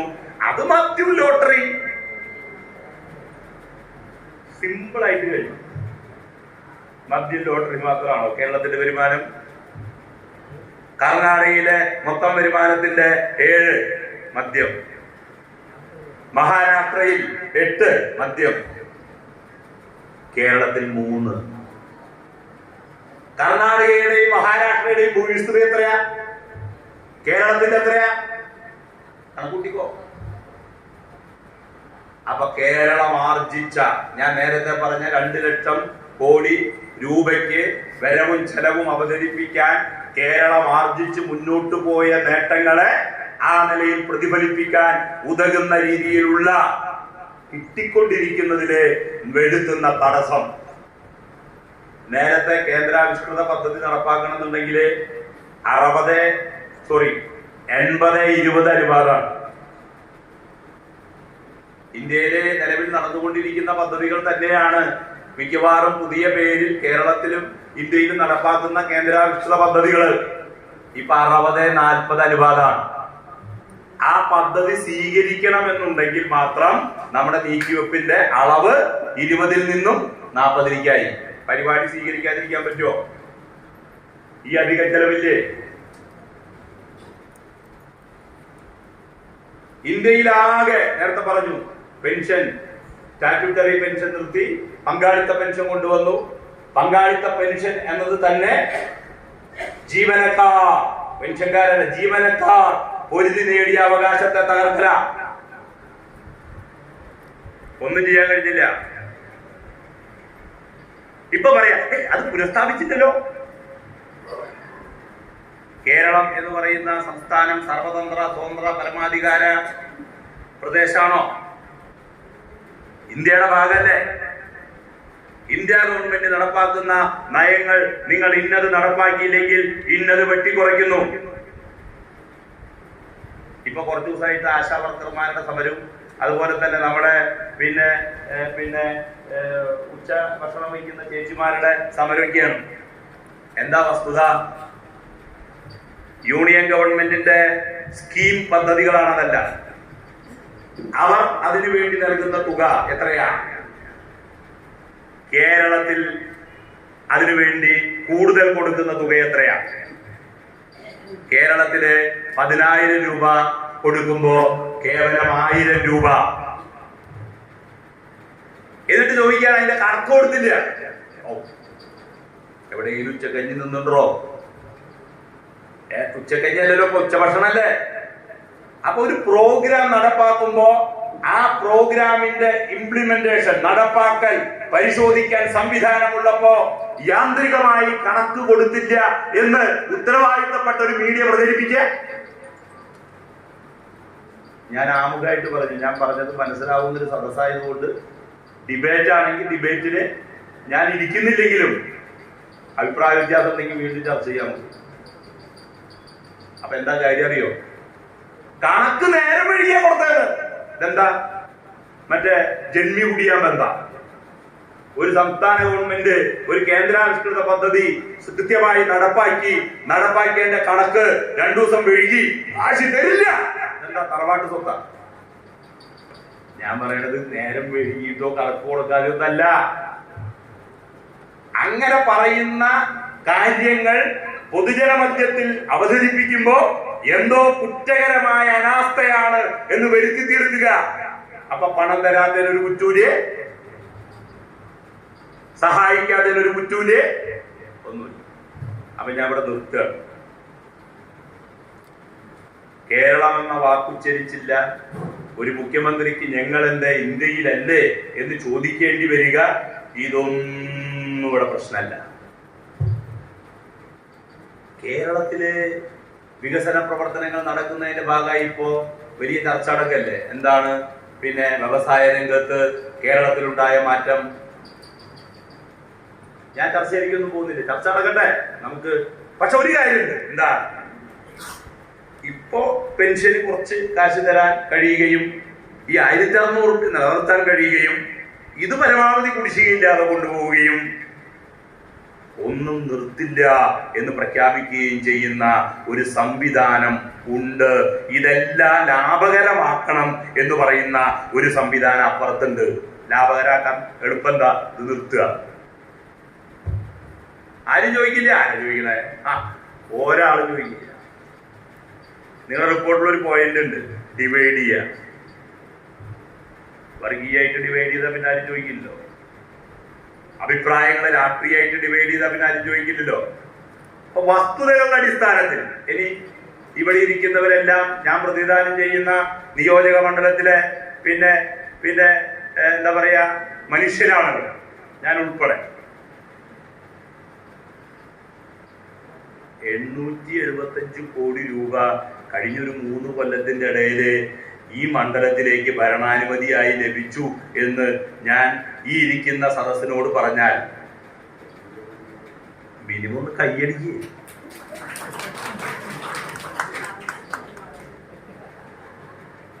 ഞാൻ എന്താ പറഞ്ഞത് മനസ്സിലായില്ലേ? അതായത് ഇപ്പോ നമ്മുടെ സ്കൂളുകൾ, ഇപ്പോ ഈ മേഖലയിലെ മാത്രം വേണമെങ്കിൽ പറയാൻ സമയത്തിന്റെ പരിമിതിയുണ്ട്. നിങ്ങൾ ഒന്ന് പരിശോധിക്കുന്നത് നല്ലതാണ്. 27 കോടി രൂപയാണ് വിദ്യാലയങ്ങളുടെ കെട്ടിട നിർമ്മാണത്തിന് മാത്രം ഈ നിയോജകമണ്ഡലത്തിൽ കിട്ടിയിട്ടുള്ളത്. പഴമൂർ സ്കൂൾ നമ്മൾ മാർച്ച് 5 മുമ്പ് തുറക്കരുത്.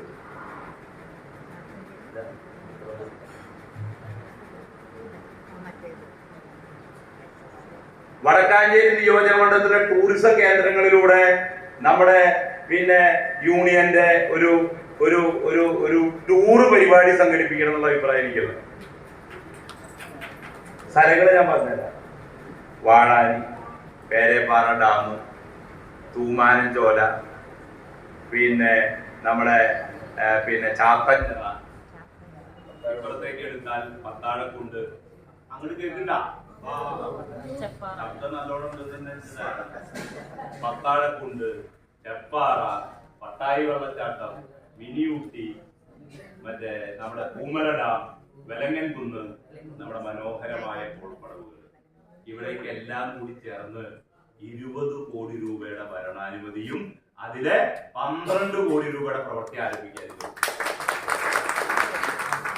അപ്പൊ ഞാൻ രണ്ടാമത് മുണ്ടൂര് കുപ്പിക്കടുത്ത് ഇവിടെ നമ്മുടെ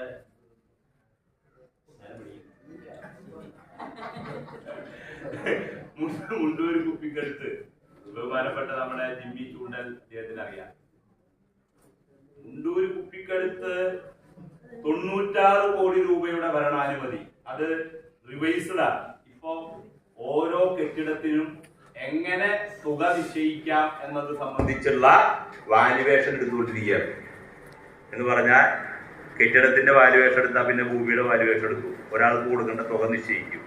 അങ്ങനെ തുക നിശ്ചയിച്ചു കഴിഞ്ഞാൽ ആ തുക 58 കോടിയേക്കാൾ അധികരിച്ചാൽ അതിന് പുതിയ അയസ് എടുക്കണം. 58 കോടി രൂപയാണ് ഭൂമി ഏറ്റെടുക്കാൻ അതിനകത്തുള്ളത്.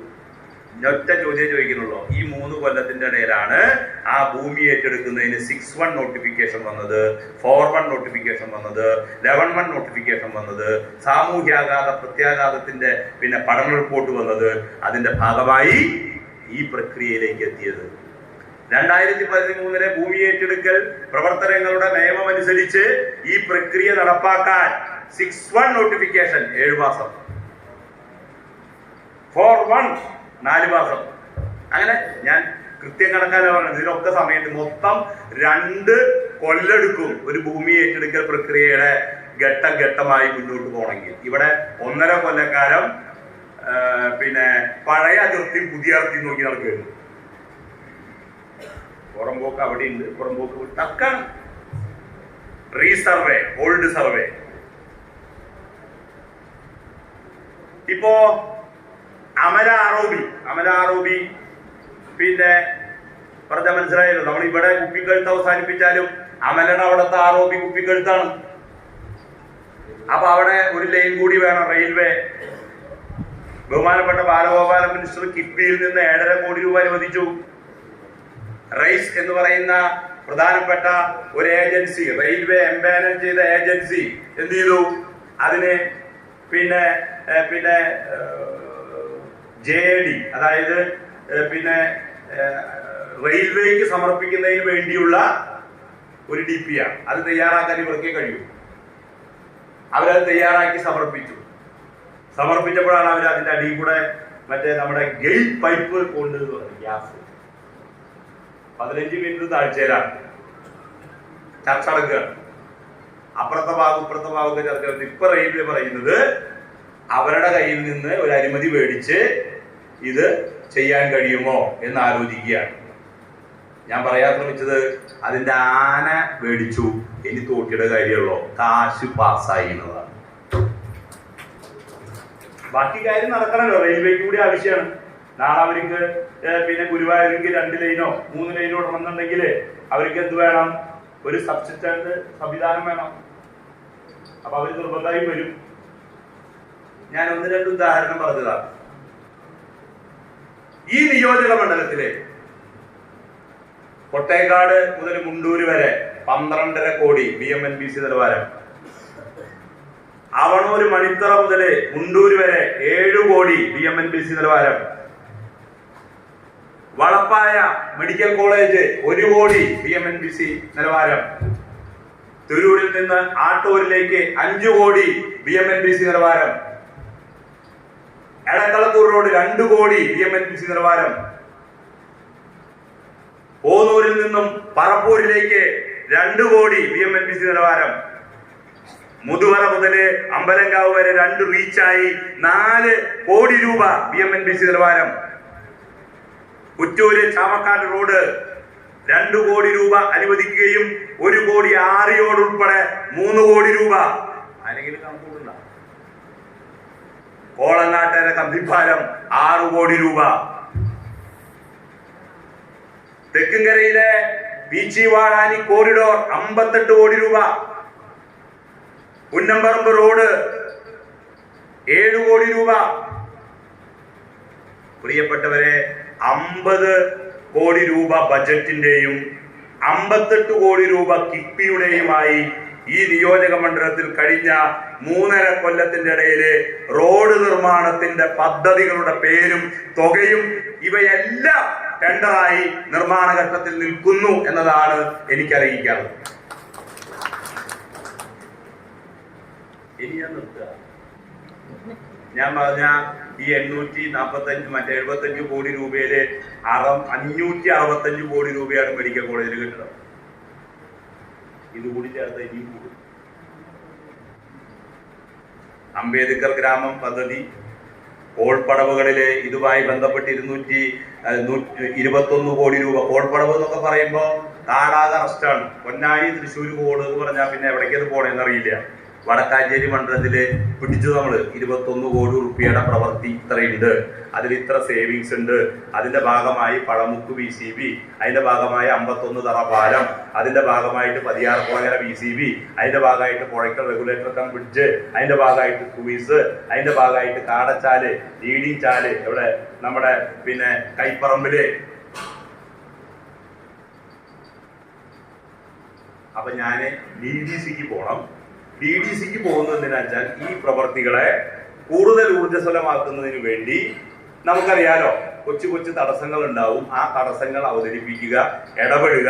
ചിലപ്പോ നമ്മുടെ വൈകാരികതയുടെ ഭാഗമായിട്ട് കുറച്ച് പരുഷമൊക്കെ ആവാറുണ്ട്. ചിലപ്പോൾ ആളുകൾക്ക് ചില വിഷമമൊക്കെ ഉണ്ടാവാറുണ്ട്. ഈ പീരീഡിൽ പരമാവധി കാര്യം നടത്താൻ വേണ്ടി നടത്തുന്ന പരിശ്രമമാണ്. പ്രിയപ്പെട്ട പെൻഷൻ ആളുകൾക്കൊക്കെ തന്നെ സർവീസ് സംഘടനാ രംഗത്ത് സുഹൃത്തുക്കൾ ഉണ്ടാവുമല്ലോ. ചിലപ്പോ ഇതൊക്കെ നടക്കാതെ വരുമ്പോ വൈകാരികമായൊക്കെ തന്നെ ഞാൻ ചില പ്രതികരണങ്ങൾ നടത്തുമ്പോൾ അവർക്കൊക്കെ പ്രയാസം ഉണ്ടാവുന്നത് എനിക്കറിയാം. അറിഞ്ഞോ അറിയാതെയോ അല്ല, ഈ പദ്ധതികൾ കൃത്യമായി നിർവഹിക്കാൻ വേണ്ടിയുള്ള പരിശ്രമത്തിലാണ്. ഞാൻ നേരത്തെ പറഞ്ഞ പ്രശ്നവും ഇതും ചേർത്ത് വെച്ച് നാം പരിശോധിക്കണം. നമ്മുടെ അടുത്ത തലമുറയ്ക്ക് വേണ്ടി ഈ നാടിനെ കാക്കേണ്ടതുണ്ട്. മത്സരിച്ചാണ് നിൽക്കുന്നത്. നമ്മുടെ തലമുറ പുറത്തേക്ക് പോകാതെ അവിടെ നിൽക്കണം. അതിനാവശ്യമായ ഇൻഫ്രാസ്ട്രക്ചർ രൂപപ്പെടുത്തണം. അതിനുവേണ്ടിയുള്ള പരിശ്രമത്തില് നമുക്ക് ലഭിക്കേണ്ടത് ലഭിക്കണം. ഒപ്പം തന്നെ പെൻഷൻ ഉൾപ്പെടെയുള്ള ഒരു സഹായവും നിർത്താതെ അതെല്ലാം മുന്നോട്ട് കൊണ്ടുപോകാൻ വേണ്ടിയുള്ള പരിശ്രമം ഈ ഗവൺമെന്റ് നടത്തും. അതിൽ ഇപ്പോ നമ്മുടെ പെൻഷൻ പിന്നെ ഇവിടെ നിർദ്ദേശിക്കപ്പെട്ട ഇപ്പോ വേറൊന്ന് നമ്മുടെ ഇൻഷുറൻസ് പദ്ധതിയെ കുറിച്ച് പറഞ്ഞില്ലേ, ഞാൻ അനുഭവിക്കുന്നതാണ്. പക്ഷെ ഒരു കാര്യം നമ്മൾ മനസ്സിലാക്കണം. ഒറ്റ കാര്യം, കഴിഞ്ഞ ദിവസം കുംഭമേളയിൽ പങ്കെടുത്ത കുട്ടി, ആ കുട്ടിയെ ഇന്റർവ്യൂ ചെയ്തപ്പോ കുട്ടി പറഞ്ഞല്ലോ, ഞാൻ പഠിച്ചിട്ടില്ല. കേന്ദ്ര ബജറ്റിൽ ഒരു പദ്ധതി ഉണ്ട്. ആ പദ്ധതി എന്തറിയോ? ഇന്ത്യയിലെ എല്ലാ സർക്കാർ ഹൈസ്കൂളുകൾക്കും എന്ത് ചെയ്യാണ്? ഇന്റർനെറ്റ് കൊടുക്കില്ല. ഇപ്പൊ കൊടുക്കണേ ഉള്ളൂ. കേരളത്തിലെ പ്രൈമറി വിദ്യാലയങ്ങൾക്ക് ഉൾപ്പെടെ സർക്കാരിന്റെ കമ്പനി കെഫോൺ കണക്ഷൻ കൊടുക്കുക. അതാ ഞാൻ പറഞ്ഞ തെങ്ങിനും കവുങ്ങിനും ഒരേ തളപ്പെടരുത്. ആ പദ്ധതി നടപ്പാക്കാൻ തുടങ്ങിയ കേരളത്തിൽ എന്തെങ്കിലും കിട്ടുമോ? ഇവിടെ എല്ലായി. അതുകൊണ്ട് നമുക്ക് അതിന്റെ തുടർ ചെലവ് നമ്മൾ കിഫ്ബിയിൽ നിന്ന് 7500 കോടി രൂപ എടുത്ത് പദ്ധതിയാ. അപ്പൊ എന്താ കാര്യം? നാട്ടിൻ പുറത്തൊരു വർത്താനുണ്ട്, കുരങ്ങ് നീർക്കോലി പിടിച്ചോണം. എന്ത് കാര്യമുണ്ട് നിങ്ങൾ തുടങ്ങേണ്ടത്? ഞങ്ങൾ BP ഏരിയക്കാർക്ക് 10 പേർക്ക് ഇവിടെ തോളൂര് കണക്ഷൻ കൊടുക്കുന്നേ. അതിന്റെ ആവശ്യം എന്തുണ്ട് നിങ്ങൾക്ക്? അതുകൊണ്ടല്ലേ മുന്നോട്ട് കൊണ്ടുപോകാൻ പറ്റാത്ത, കുട്ടിയെ പറ്റാത്ത കാര്യത്തിന് എടുക്കണേ. ക്ലിയറായില്ല? എല്ലാ രംഗത്തുനിന്നും സർക്കാർ പിന്മാറുമ്പോ, അതാ ഞാൻ നേരത്തെ പറഞ്ഞ, പെൻഷൻ കൊടുക്കണ്ട, സബ്സിഡി കൊടുക്കണ്ട, വേറെ ഒന്നും കൊടുക്കണ്ട, എല്ലാ രംഗത്തുനിന്നും സർക്കാർ പിന്മാറുമ്പോ പരിമിതമായ ഫെഡറൽ ഭരണഘടനാ തത്വത്തിന്റെ പിന്നെ പരിധിക്കകത്തു നിന്നുകൊണ്ട് ബദൽ നിലപാട് സ്വീകരിച്ച് ഇതെല്ലാം നിലനിർത്താൻ വേണ്ടി നടത്തുന്ന പരിശ്രമമാണ് കേരളത്തിൽ നടക്കുന്നത്. ചർച്ച നടക്കണം, വിമർശനം ഉണ്ടാകണം. വിമർശനം എന്താകരുത്? വൈദ്യ നിര്യാണ സ്വഭാവത്തോടു കൂടിയാവരുത്. ഇത്രയും പറഞ്ഞ് നമ്മുടെ സമ്മേളനത്തെ അഭിവാദ്യം ചെയ്തുകൊണ്ട് ഞാൻ എന്റെ വാക്കുകൾ അവസാനിപ്പിക്കുന്നു. സമ്മേളനം ഉദ്ഘാടനം ചെയ്തതായി അറിയിക്കുന്നു.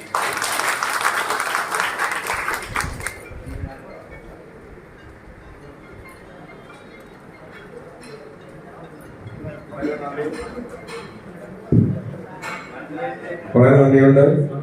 നമ്മുടെ ബഹുമാനായ MLA വളരെ തിരക്കുള്ള ആളുകളിലേക്ക് അദ്ദേഹം പോകാണ്. എല്ലാവരും അദ്ദേഹത്തിന് പോകാനായി വളരെ നന്ദി ചെയ്യാൻ അഭ്യർത്ഥിക്കും. അടുത്തായി ആശംസ നേരം പ്രസംഗിക്കുന്നത് നമ്മുടെ പുഴയ്ക്കൻ്റെ block panchayat president Srimathi E Ramakrishnan അവരെ ഞാൻ ആദ്യപൂർവ്വം ക്ഷണിക്കുന്നു.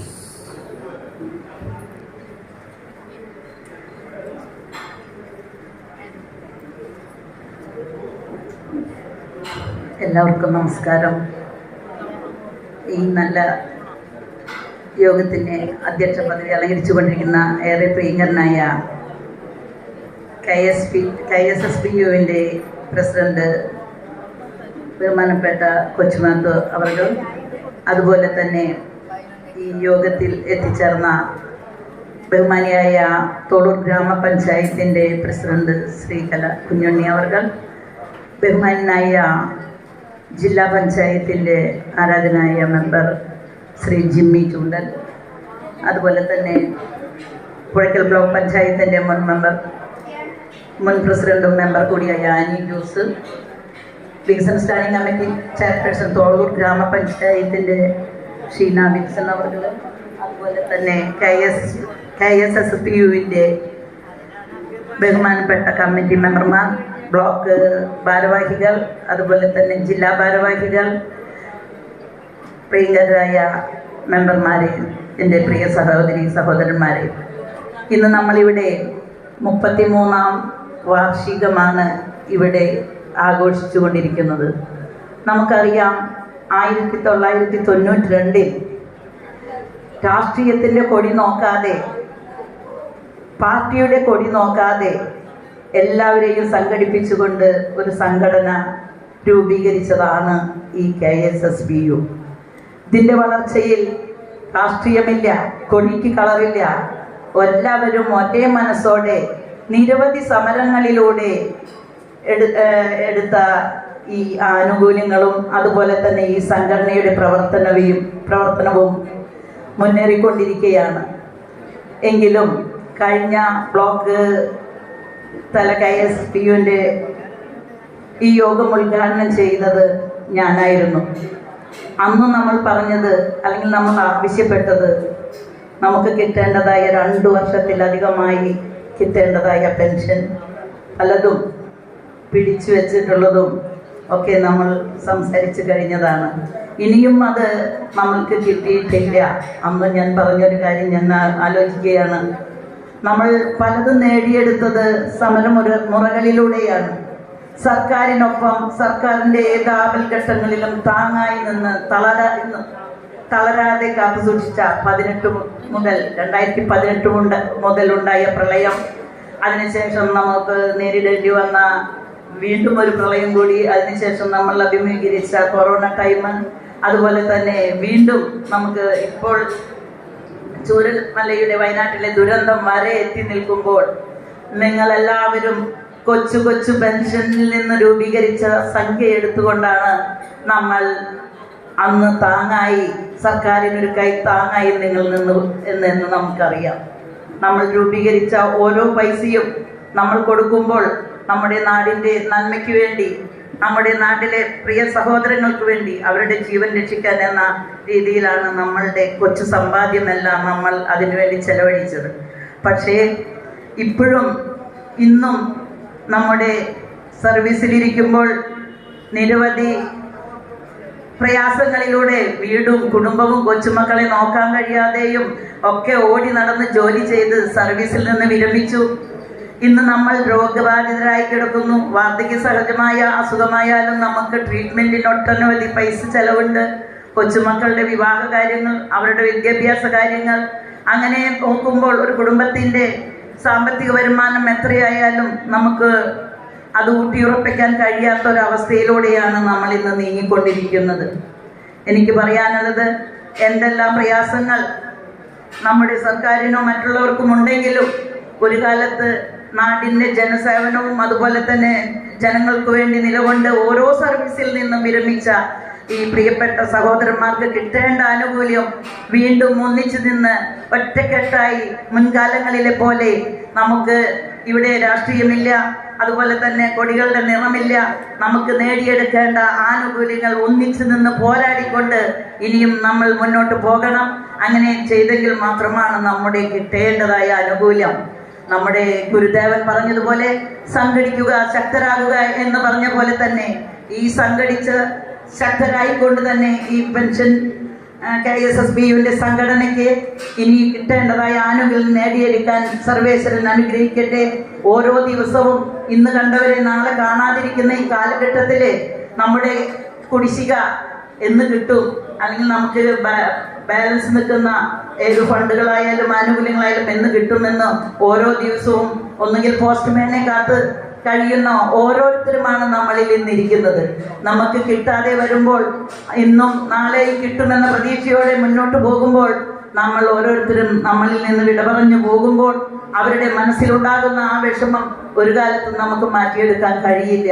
ഈ പെൻഷനെ കാത്ത് എത്രയോ എൻ്റെ പ്രിയ സഹോദരന്മാർ കാത്ത് ഇരിക്കുന്നുണ്ട് എന്ന് എനിക്കറിയാം. എൻ്റെ പ്രിയ സഹോദരി സുലോചന ടീച്ചർ എപ്പോഴും പറയും, എൻ്റെ അരിയർ കിട്ടിയിട്ടില്ല, എൻ്റെ കിട്ടിയിട്ടില്ല. അങ്ങനെ പറയുമ്പോൾ എനിക്ക് തോന്നാറുണ്ട്, ടീച്ചറും അത് പ്രതീക്ഷിച്ചുകൊണ്ട് ഓരോ ദിവസവും തള്ളി നീക്കുകയാണ്. ഉള്ള കാലം സർവീസിൽ ഇരുന്നു കൊണ്ട് ജനങ്ങൾക്കും അതുപോലെ തന്നെ നമ്മുടെ കുടുംബത്തും ഓടി നടന്ന് ജോലി ചെയ്ത് ഇപ്പോൾ കിട്ടേണ്ട ആനുകൂല്യം നേടിയെടുക്കാൻ നമുക്ക് ഒറ്റക്കെട്ടായി ഒരേ മനസ്സോടെ കൊടിയുടെ നിറങ്ങൾ മാറ്റിവെച്ചുകൊണ്ട് ഒറ്റക്കെട്ടായി പോരാടാം. അതിനുവേണ്ടി എന്നാലാവുന്ന ഒരു ജനപ്രതിനിധി എന്ന നിലയിൽ ഞാൻ നിങ്ങളോടൊപ്പം എന്നും ഉണ്ടാകുമെന്ന് മാത്രം പറഞ്ഞുകൊണ്ട് ഈ നല്ല ചടങ്ങിന് എല്ലാവിധ ആശംസകളും അർപ്പിച്ചുകൊണ്ട് ഞാൻ എൻ്റെ എളിയ വാക്കുകൾ നിർത്തുന്നു. നന്ദി, നമസ്കാരം. അടുത്തായി ആശംസ സംസാരിക്കുന്നതിന് വേണ്ടി ജില്ലാ പഞ്ചായത്ത് മെമ്പർ ശ്രീ ജിമ്മി ചൂണ്ടൽ അവരുടെ വളരെ വിനയപൂർവ്വം ക്ഷണിക്കുന്നു. ഏറ്റവും സ്നേഹം നിറഞ്ഞ ഈ ധന്യമായ ചടങ്ങിൻ്റെ അധ്യക്ഷൻ പെൻഷനേഴ്സ് യൂണിയന്റെ ബ്ലോക്ക് പ്രസിഡന്റ് ശ്രീ കൊച്ചുമാത്തേട്ടൻ, എനിക്ക് മുമ്പ് സംസാരിച്ച ഈ ചടങ്ങ് ഉദ്ഘാടനം ചെയ്ത ഏറ്റവും ബഹുമാന്യനായ MLA സേവ്യർ ചിറ്റിലപ്പള്ളി, ബ്ലോക്ക് പഞ്ചായത്തിൻ്റെ പ്രസിഡന്റ് ലീല രാമകൃഷ്ണൻ, തോളൂർ ഗ്രാമപഞ്ചായത്തിൻ്റെ പ്രസിഡന്റ് ശ്രീകല കുഞ്ഞുണ്ണി, ബ്ലോക്ക് പഞ്ചായത്ത് അംഗം മാനി ജോസ്, ഷീന വിൽസൺ ഉൾപ്പെടെയുള്ള അധ്യക്ഷ വേദിയിലെ ബഹുമാന്യരെ, സുഹൃത്തുക്കളെ, ഏറ്റവും സന്തോഷം നിറഞ്ഞൊരു ദിവസത്തിലാണ് സ്വാഭാവികമായും പെൻഷൻ അസോസിയേഷൻ്റെ ആളുകളൊക്കെ ഒന്നിച്ചു കൂടുന്നത്. എല്ലാ വർഷങ്ങളിലും ഈ തരത്തിലുള്ള ഒരു ഒത്തൊരുമയോട് കൂടിയുള്ള ഒരു ഒത്തുകൂടൽ, ആ ഒത്തുകൂടൽ വിവിധങ്ങളായ വിഷയങ്ങൾ, പെൻഷൻ അസോസിയേഷനെ സംബന്ധിച്ച അംഗങ്ങളെ കുറിച്ചൊക്കെ ഒട്ടനവധി കാര്യങ്ങൾ ചർച്ച ചെയ്യപ്പെട്ടു പോകേണ്ട ഒരു യോഗമാണ്. ആ യോഗത്തിലാണ് ഞാനും ജനപ്രതിനിധി എന്ന നിലയിൽ ഞാനും പങ്കെടുക്കുന്നത്, MLA ഉൾപ്പെടെയുള്ള ആളുകളൊക്കെ പങ്കെടുക്കുന്നു. വിശക്കുന്ന ആളുകളോട് സ്വാഭാവികമായും ഒട്ടനവധി കാര്യങ്ങൾ പറഞ്ഞിട്ട് അവരുടെ വിശപ്പ് മാറില്ല എന്ന് എനിക്ക് തോന്നുന്നു.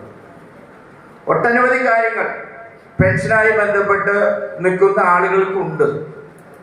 അതാത് കാലത്തെ സർക്കാരുകളുടെ മുന്നിൽ പറഞ്ഞും സമരം ചെയ്തും ആവശ്യങ്ങൾ നേടിയെടുത്ത ആളുകളാണ് നമ്മളൊക്കെ തന്നെ. സർക്കാർ ജീവനക്കാരായിരിക്കുന്ന കാലത്ത് സമരം ചെയ്തിട്ടുണ്ട്, ആനുകൂല്യങ്ങൾ നേടിയിട്ടുണ്ട്.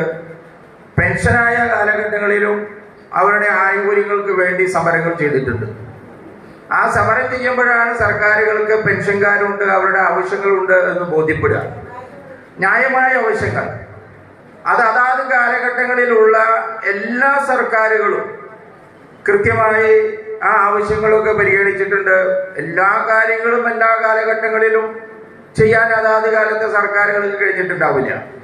പക്ഷേ അത്യാവശ്യമുള്ള ഒട്ടനവധി കാര്യങ്ങളൊക്കെ കഴിഞ്ഞ കാല ഗവൺമെന്റുകളൊക്കെ പരിഗണിച്ചിട്ടുണ്ടെന്നാണ് എനിക്ക് തോന്നുന്നത്.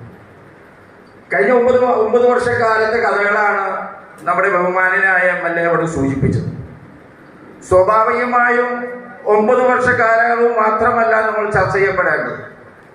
അതിനു മുമ്പുണ്ടായിരുന്ന ഗവൺമെന്റുകളുമായി ബന്ധപ്പെട്ട് സർക്കാർ ജീവനക്കാർക്ക് കൊടുത്ത കാര്യങ്ങൾ, പെൻഷൻ ആളുകൾക്ക് കൊടുത്ത കാര്യങ്ങൾ, നമ്മുടെ സഹോദരങ്ങൾക്ക് കൊടുത്ത കാര്യങ്ങളൊക്കെ വെച്ച് തുലനം ചെയ്യുമ്പോഴാണ് കഴിഞ്ഞ 9 വർഷക്കാലം അതിനു മുമ്പുണ്ടായിരുന്ന കാലഘട്ടങ്ങളിൽ കൂടിയുള്ള വ്യത്യാസങ്ങൾ നമുക്ക് അങ്ങോട്ടും ചർച്ച ചെയ്യപ്പെടാൻ പറ്റില്ല. സ്വാഭാവികമായും ഒട്ടനവധി കാര്യങ്ങൾ ഇവിടെ കൊച്ചുമാതായിട്ട് സൂചിപ്പിച്ച മെഡിസിപ്പ് പോലുള്ള അല്ലെങ്കിൽ പങ്കാളിത്ത പെൻഷൻ പോലുള്ള കാര്യങ്ങളൊക്കെ ഒട്ടനവധി കാര്യങ്ങളിൽ അഭിപ്രായ വ്യത്യാസങ്ങളൊക്കെ ഉണ്ടായ കാലഘട്ടങ്ങളുണ്ട്. സമരം ചെയ്യാതെ ഒരു സംഘടനയും മുന്നോട്ട് പോയിട്ടില്ല. എല്ലാ കാലഘട്ടത്തിലും ഗവൺമെന്റുകൾക്കെതിരെയുള്ള വലിയ സമരങ്ങൾ നടന്ന കാലഘട്ടങ്ങളും നമ്മുടെ മുമ്പിലുണ്ട്. അപ്പൊ സമരം ചെയ്യുക, അഭിപ്രായം പറയുക എന്നുള്ളതൊക്കെ സ്വാഭാവികമായും അതാത് കാലത്ത് അതാത് സംഘടനകൾക്ക് അവരുടേതായ അഭിപ്രായങ്ങൾ ഉണ്ടാവാം. രാഷ്ട്രീയ പാർട്ടികൾക്ക് ഉണ്ടാവാം. വ്യത്യസ്ത രാഷ്ട്രീയ പാർട്ടികളുണ്ട്, അവർക്ക് വ്യത്യസ്ത നയങ്ങളുണ്ട്, നയപരിപാടികളുണ്ട്. അതൊക്കെ ഒരേ കാലഘട്ടത്തിൽ ഉണ്ടാവാറുണ്ട്. സ്വാഭാവികമായും എല്ലാ കാലഘട്ടത്തിലും ഞാൻ നേരത്തെ സൂചിപ്പിച്ചതുപോലെ അതാത് കാലത്തെ ഗവൺമെന്റുകൾ ഒട്ടനവധി വികസന പ്രവർത്തനങ്ങൾ നമ്മുടെ നാട്ടിൽ നടപ്പാക്കിയിട്ടുണ്ട്. 1947 സർക്കാർ സ്വാതന്ത്ര്യം കിട്ടുമ്പോണ്ടായിരുന്ന ഇന്ത്യ അല്ലല്ലോ ഇന്നത്തെ ഇന്ത്യ. അല്ലെങ്കിൽ 1956 നമ്മുടെ സംസ്ഥാനം രൂപീകൃതമായി ഉണ്ടായ കാലഘട്ടത്തിലുള്ള കേരളമല്ല ഇന്നത്തെ കേരളം. അതാത് കാലഘട്ടത്തിൽ നമ്മുടെ ആവശ്യങ്ങൾക്കനുസരിച്ച് നമ്മുടെ നാട് വികസിത രാജ്യങ്ങൾക്കൊപ്പം നിൽക്കുന്ന ഒരു കാലഘട്ടം വരുമ്പോൾ വികസന രംഗത്ത് അതാത് കാലഘട്ടത്തെ ഗവൺമെന്റുകൾ ഒട്ടനവധി കാര്യങ്ങൾ വികസന രംഗത്ത് ചെയ്തിട്ടുണ്ട്. അതുപോലെ തന്നെയാണ് ആ രംഗങ്ങളിലൊക്കെ ആ കാലഘട്ടങ്ങളിലൊക്കെ ഗവൺമെന്റിനോടൊപ്പം ചേർന്ന് നിന്ന് പ്രവർത്തിച്ച സർക്കാർ ഉദ്യോഗസ്ഥരാണ് ഈ ഹാളിൽ ഇരിക്കുന്ന മുഴുവൻ ആളുകൾ. ആ ഗവൺമെന്റിന്റെ അതാത് കാലഘട്ടത്തിലെ ഗവൺമെന്റിന്റെ നയങ്ങൾക്കനുസരിച്ച് പ്രവർത്തിച്ച ആളുകളാണ് നമ്മുടെ ഈ ഹാളിൽ ഇരിക്കുന്ന മുഴുവൻ ആളുകൾ.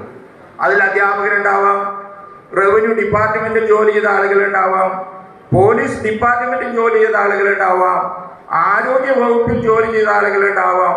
അങ്ങനെ വ്യത്യസ്ത വകുപ്പുകളിൽ ജോലി ചെയ്ത് സർക്കാരിന്റെ നയങ്ങൾക്കനുസരിച്ച് ആ സേവന കാലഘട്ടങ്ങളിലൊക്കെ തന്നെ നമ്മുടെ നാട്ടിലെ ആ സേവനം ആവശ്യമുള്ള മുഴുവൻ ആളുകൾക്കും സേവനം നൽകി കൊടുത്ത ആളുകളാണ് ഈ ആളിലിരിക്കുന്ന മുഴുവൻ ആളുകൾ. അവര് പെൻഷൻ പറയുമ്പോൾ പെൻഷനായുമായി ബന്ധപ്പെട്ട് ഒട്ടനവധി കാര്യങ്ങൾ അവർ ഗവൺമെന്റിന് മുന്നിൽ വയ്ക്കും, സ്വാഭാവികമാണ്. ആ വയ്ക്കുന്ന കാര്യങ്ങളിൽ നല്ല രീതിയിലുള്ള ഇടപെടൽ ഉണ്ടാകുക എന്നുള്ളതാണ് വസ്തുതപരമായ ഒരു കാര്യം. സർക്കാർ ജീവനക്കാരായിരിക്കുന്ന കാലത്തും നമ്മൾ കുറേ ആവശ്യങ്ങൾ മുന്നോട്ട് വെച്ചിട്ടുണ്ട്. ആ ആവശ്യങ്ങളൊക്കെ അതാത് കാലത്ത് ഗവൺമെന്റുകളും നടപ്പാക്കിയിട്ടുണ്ട് എന്നാണ് എൻ്റെ അഭിപ്രായം. പിന്നെ MLA വന്നു, MLA ഈ 5 വർഷക്കാലം അല്ലെങ്കിൽ 4 വർഷക്കാലത്തെ ഒട്ടനവധി വികസന പ്രവർത്തനങ്ങൾ അതാത് കാലത്തെ ഗവൺമെന്റുകൾ വരുമ്പോൾ ഞങ്ങളെ സംബന്ധിച്ച് ജനപ്രതിനിധികൾ, ത്രിതല പഞ്ചായത്ത് ജനപ്രതിനിധികൾ ഇവിടെ ഉണ്ട്. വില്ലേജ് കഴിഞ്ഞ 5 വർഷക്കാലമായി ജനപ്രതിനിധിയാണ്, ബ്ലോക്ക് പഞ്ചായത്തിന്റെ പ്രസിഡന്റായിട്ട് 1 വർഷക്കാലമായി വരിക. ആ കാലഘട്ടത്തിൽ ഗ്രാമസഭകളിൽ വരുന്ന ഒട്ടനവധി കാര്യം അത് മുഴുവനായി നടപ്പാക്കാൻ നമുക്ക് കഴിയില്ല. ഒട്ടനവധി ആവശ്യങ്ങൾ ഗ്രാമസഭയിൽ വരും. അതിലേത് ആവശ്യത്തിന് മുൻഗണന കൊടുക്കണമെന്ന് തീരുമാനിച്ച് ആ കാര്യങ്ങൾക്ക് മുൻഗണന കൊടുത്ത് തദ്ദേശ സ്വയംഭരണ സ്ഥാപനങ്ങൾ മുന്നോട്ട് പോവുക. പെൻഷൻകാരുടെ കാര്യത്തിൽ തദ്ദേശ സ്വയംഭരണ സ്ഥാപനങ്ങൾക്ക് കാര്യമായി ഇടപെടാൻ ഒരു സാധ്യതയില്ല എന്നാണ് എനിക്ക് തോന്നുന്നത്. അങ്ങനെ എന്തെങ്കിലും സാധ്യത ഉള്ള കാര്യങ്ങളുണ്ടെങ്കിൽ തദ്ദേശ സ്വയംഭരണ സ്ഥാപനങ്ങൾ നിങ്ങളുടെ കാര്യത്തിൽ നിങ്ങൾ പറയുന്ന കാര്യങ്ങളിലൊക്കെ ഇടപെടാൻ സന്നദ്ധതയുള്ള മനസ്സുള്ള ആളുകളാണ് ഞങ്ങളൊക്കെ തന്നെ. അപ്പൊ അതുകൊണ്ട് കഴിഞ്ഞ കാലങ്ങളിൽ ഉണ്ടായ ആ വികസന പ്രവർത്തനങ്ങളെ കാണാതെ പോകാൻ നമുക്ക് കഴിയില്ല.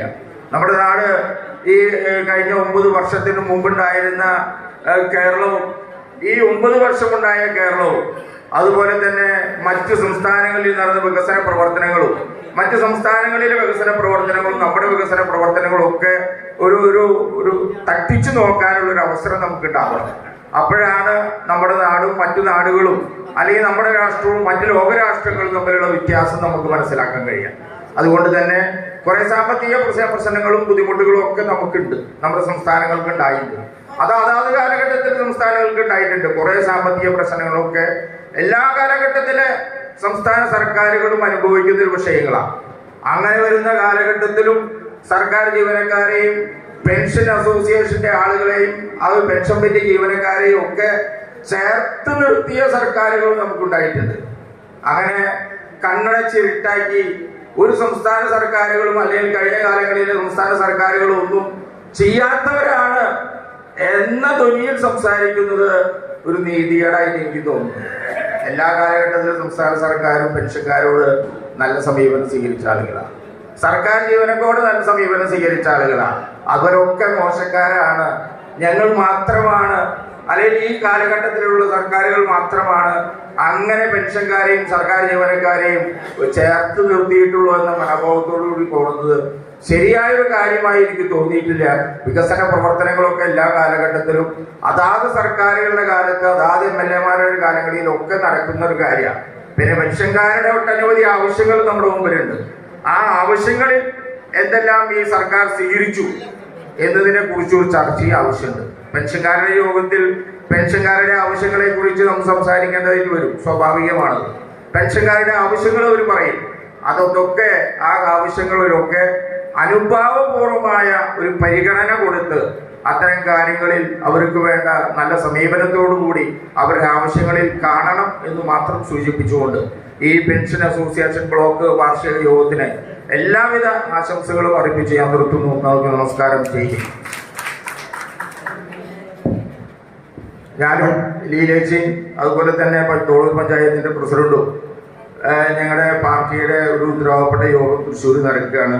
ഞങ്ങൾക്ക് അതിൽ പങ്കെടുക്കാനുണ്ട്. ഞാൻ അതിനു വേണ്ടി നിങ്ങളിൽ നിന്നും എത്രയും പെട്ടെന്ന് വിടവാണ് എന്ന് മാത്രം സൂചിപ്പിക്കുന്നു. അടുത്തതായിട്ട് ഗ്രാമപഞ്ചായത്തിന്റെ പ്രതിനിധി ശ്രീമതി അവരുടെ ആശ്വാസം സംസാരിക്കുന്നു ക്ഷണിക്കുന്നു. ഇന്നത്തെ ഈ ബ്ലോക്ക് സമ്മേളനത്തിന്റെ അധ്യക്ഷൻ കൊച്ചുമന്തേട്ടൻ, അതുപോലെ തന്നെ നമുക്ക് എല്ലാവർക്കും സ്വാഗതം ആശംസിച്ച നമ്മുടെ സബാസ്റ്റ്യേട്ടൻ, പുഴയ്ക്കൽ ബ്ലോക്ക് പഞ്ചായത്തിന്റെ പ്രസിഡന്റ് ലീല രാമകൃഷ്ണൻ, വേദിയിലിരിക്കുന്ന എൻ്റെ സഹ മെമ്പർമാരെ, അതുപോലെ തന്നെ ഇന്ന് യോഗം ഉദ്ഘാടനം ചെയ്ത വടക്കാഞ്ചേരി MLA ശ്രീ സേവ്യർ ചിറ്റിലപ്പള്ളി, പെൻഷനേഴ്സിൻ്റെ ഭാരവാഹികൾ, അതുപോലെ തന്നെ എൻ്റെ മുന്നിലിരിക്കുന്ന പെൻഷനേഴ്സ്, മൊത്തം സഹോദരി സഹോദരന്മാരെ, എല്ലാവർക്കും നമസ്കാരം. വളരെ വിശദമായിട്ട് എനിക്ക് മുന്നേ സംസാരിച്ചിരിക്കുന്നവരൊക്കെ ഇവിടെ സൂചിപ്പിച്ചു കഴിഞ്ഞു. നമ്മളെ സംബന്ധിച്ച് ഒരു റിട്ടയർമെന്റ് ലൈഫ് ഏകദേശം നമ്മുടെ ജീവിതത്തിന്റെ നല്ലൊരു ഭാഗവും നമ്മൾ 30-35 വർഷം സർവീസിലിരുന്ന് നമ്മുടെ കുടുംബത്തെ കാര്യങ്ങളടക്കം എനിക്ക് തോന്നുന്നത് പൂർണ്ണമായിട്ടും അന്വേഷിക്കാൻ പറ്റാതെ ആ രീതിയിൽ ജോലി ചെയ്ത് റിട്ടയർ ചെയ്ത് ഇരിക്കുന്ന ആളുകളാണ് എൻ്റെ മുന്നിലിരിക്കുന്ന മുഴുവൻ ആളുകളും. അപ്പൊ നമ്മളെ സംബന്ധിച്ച് നമ്മുടെ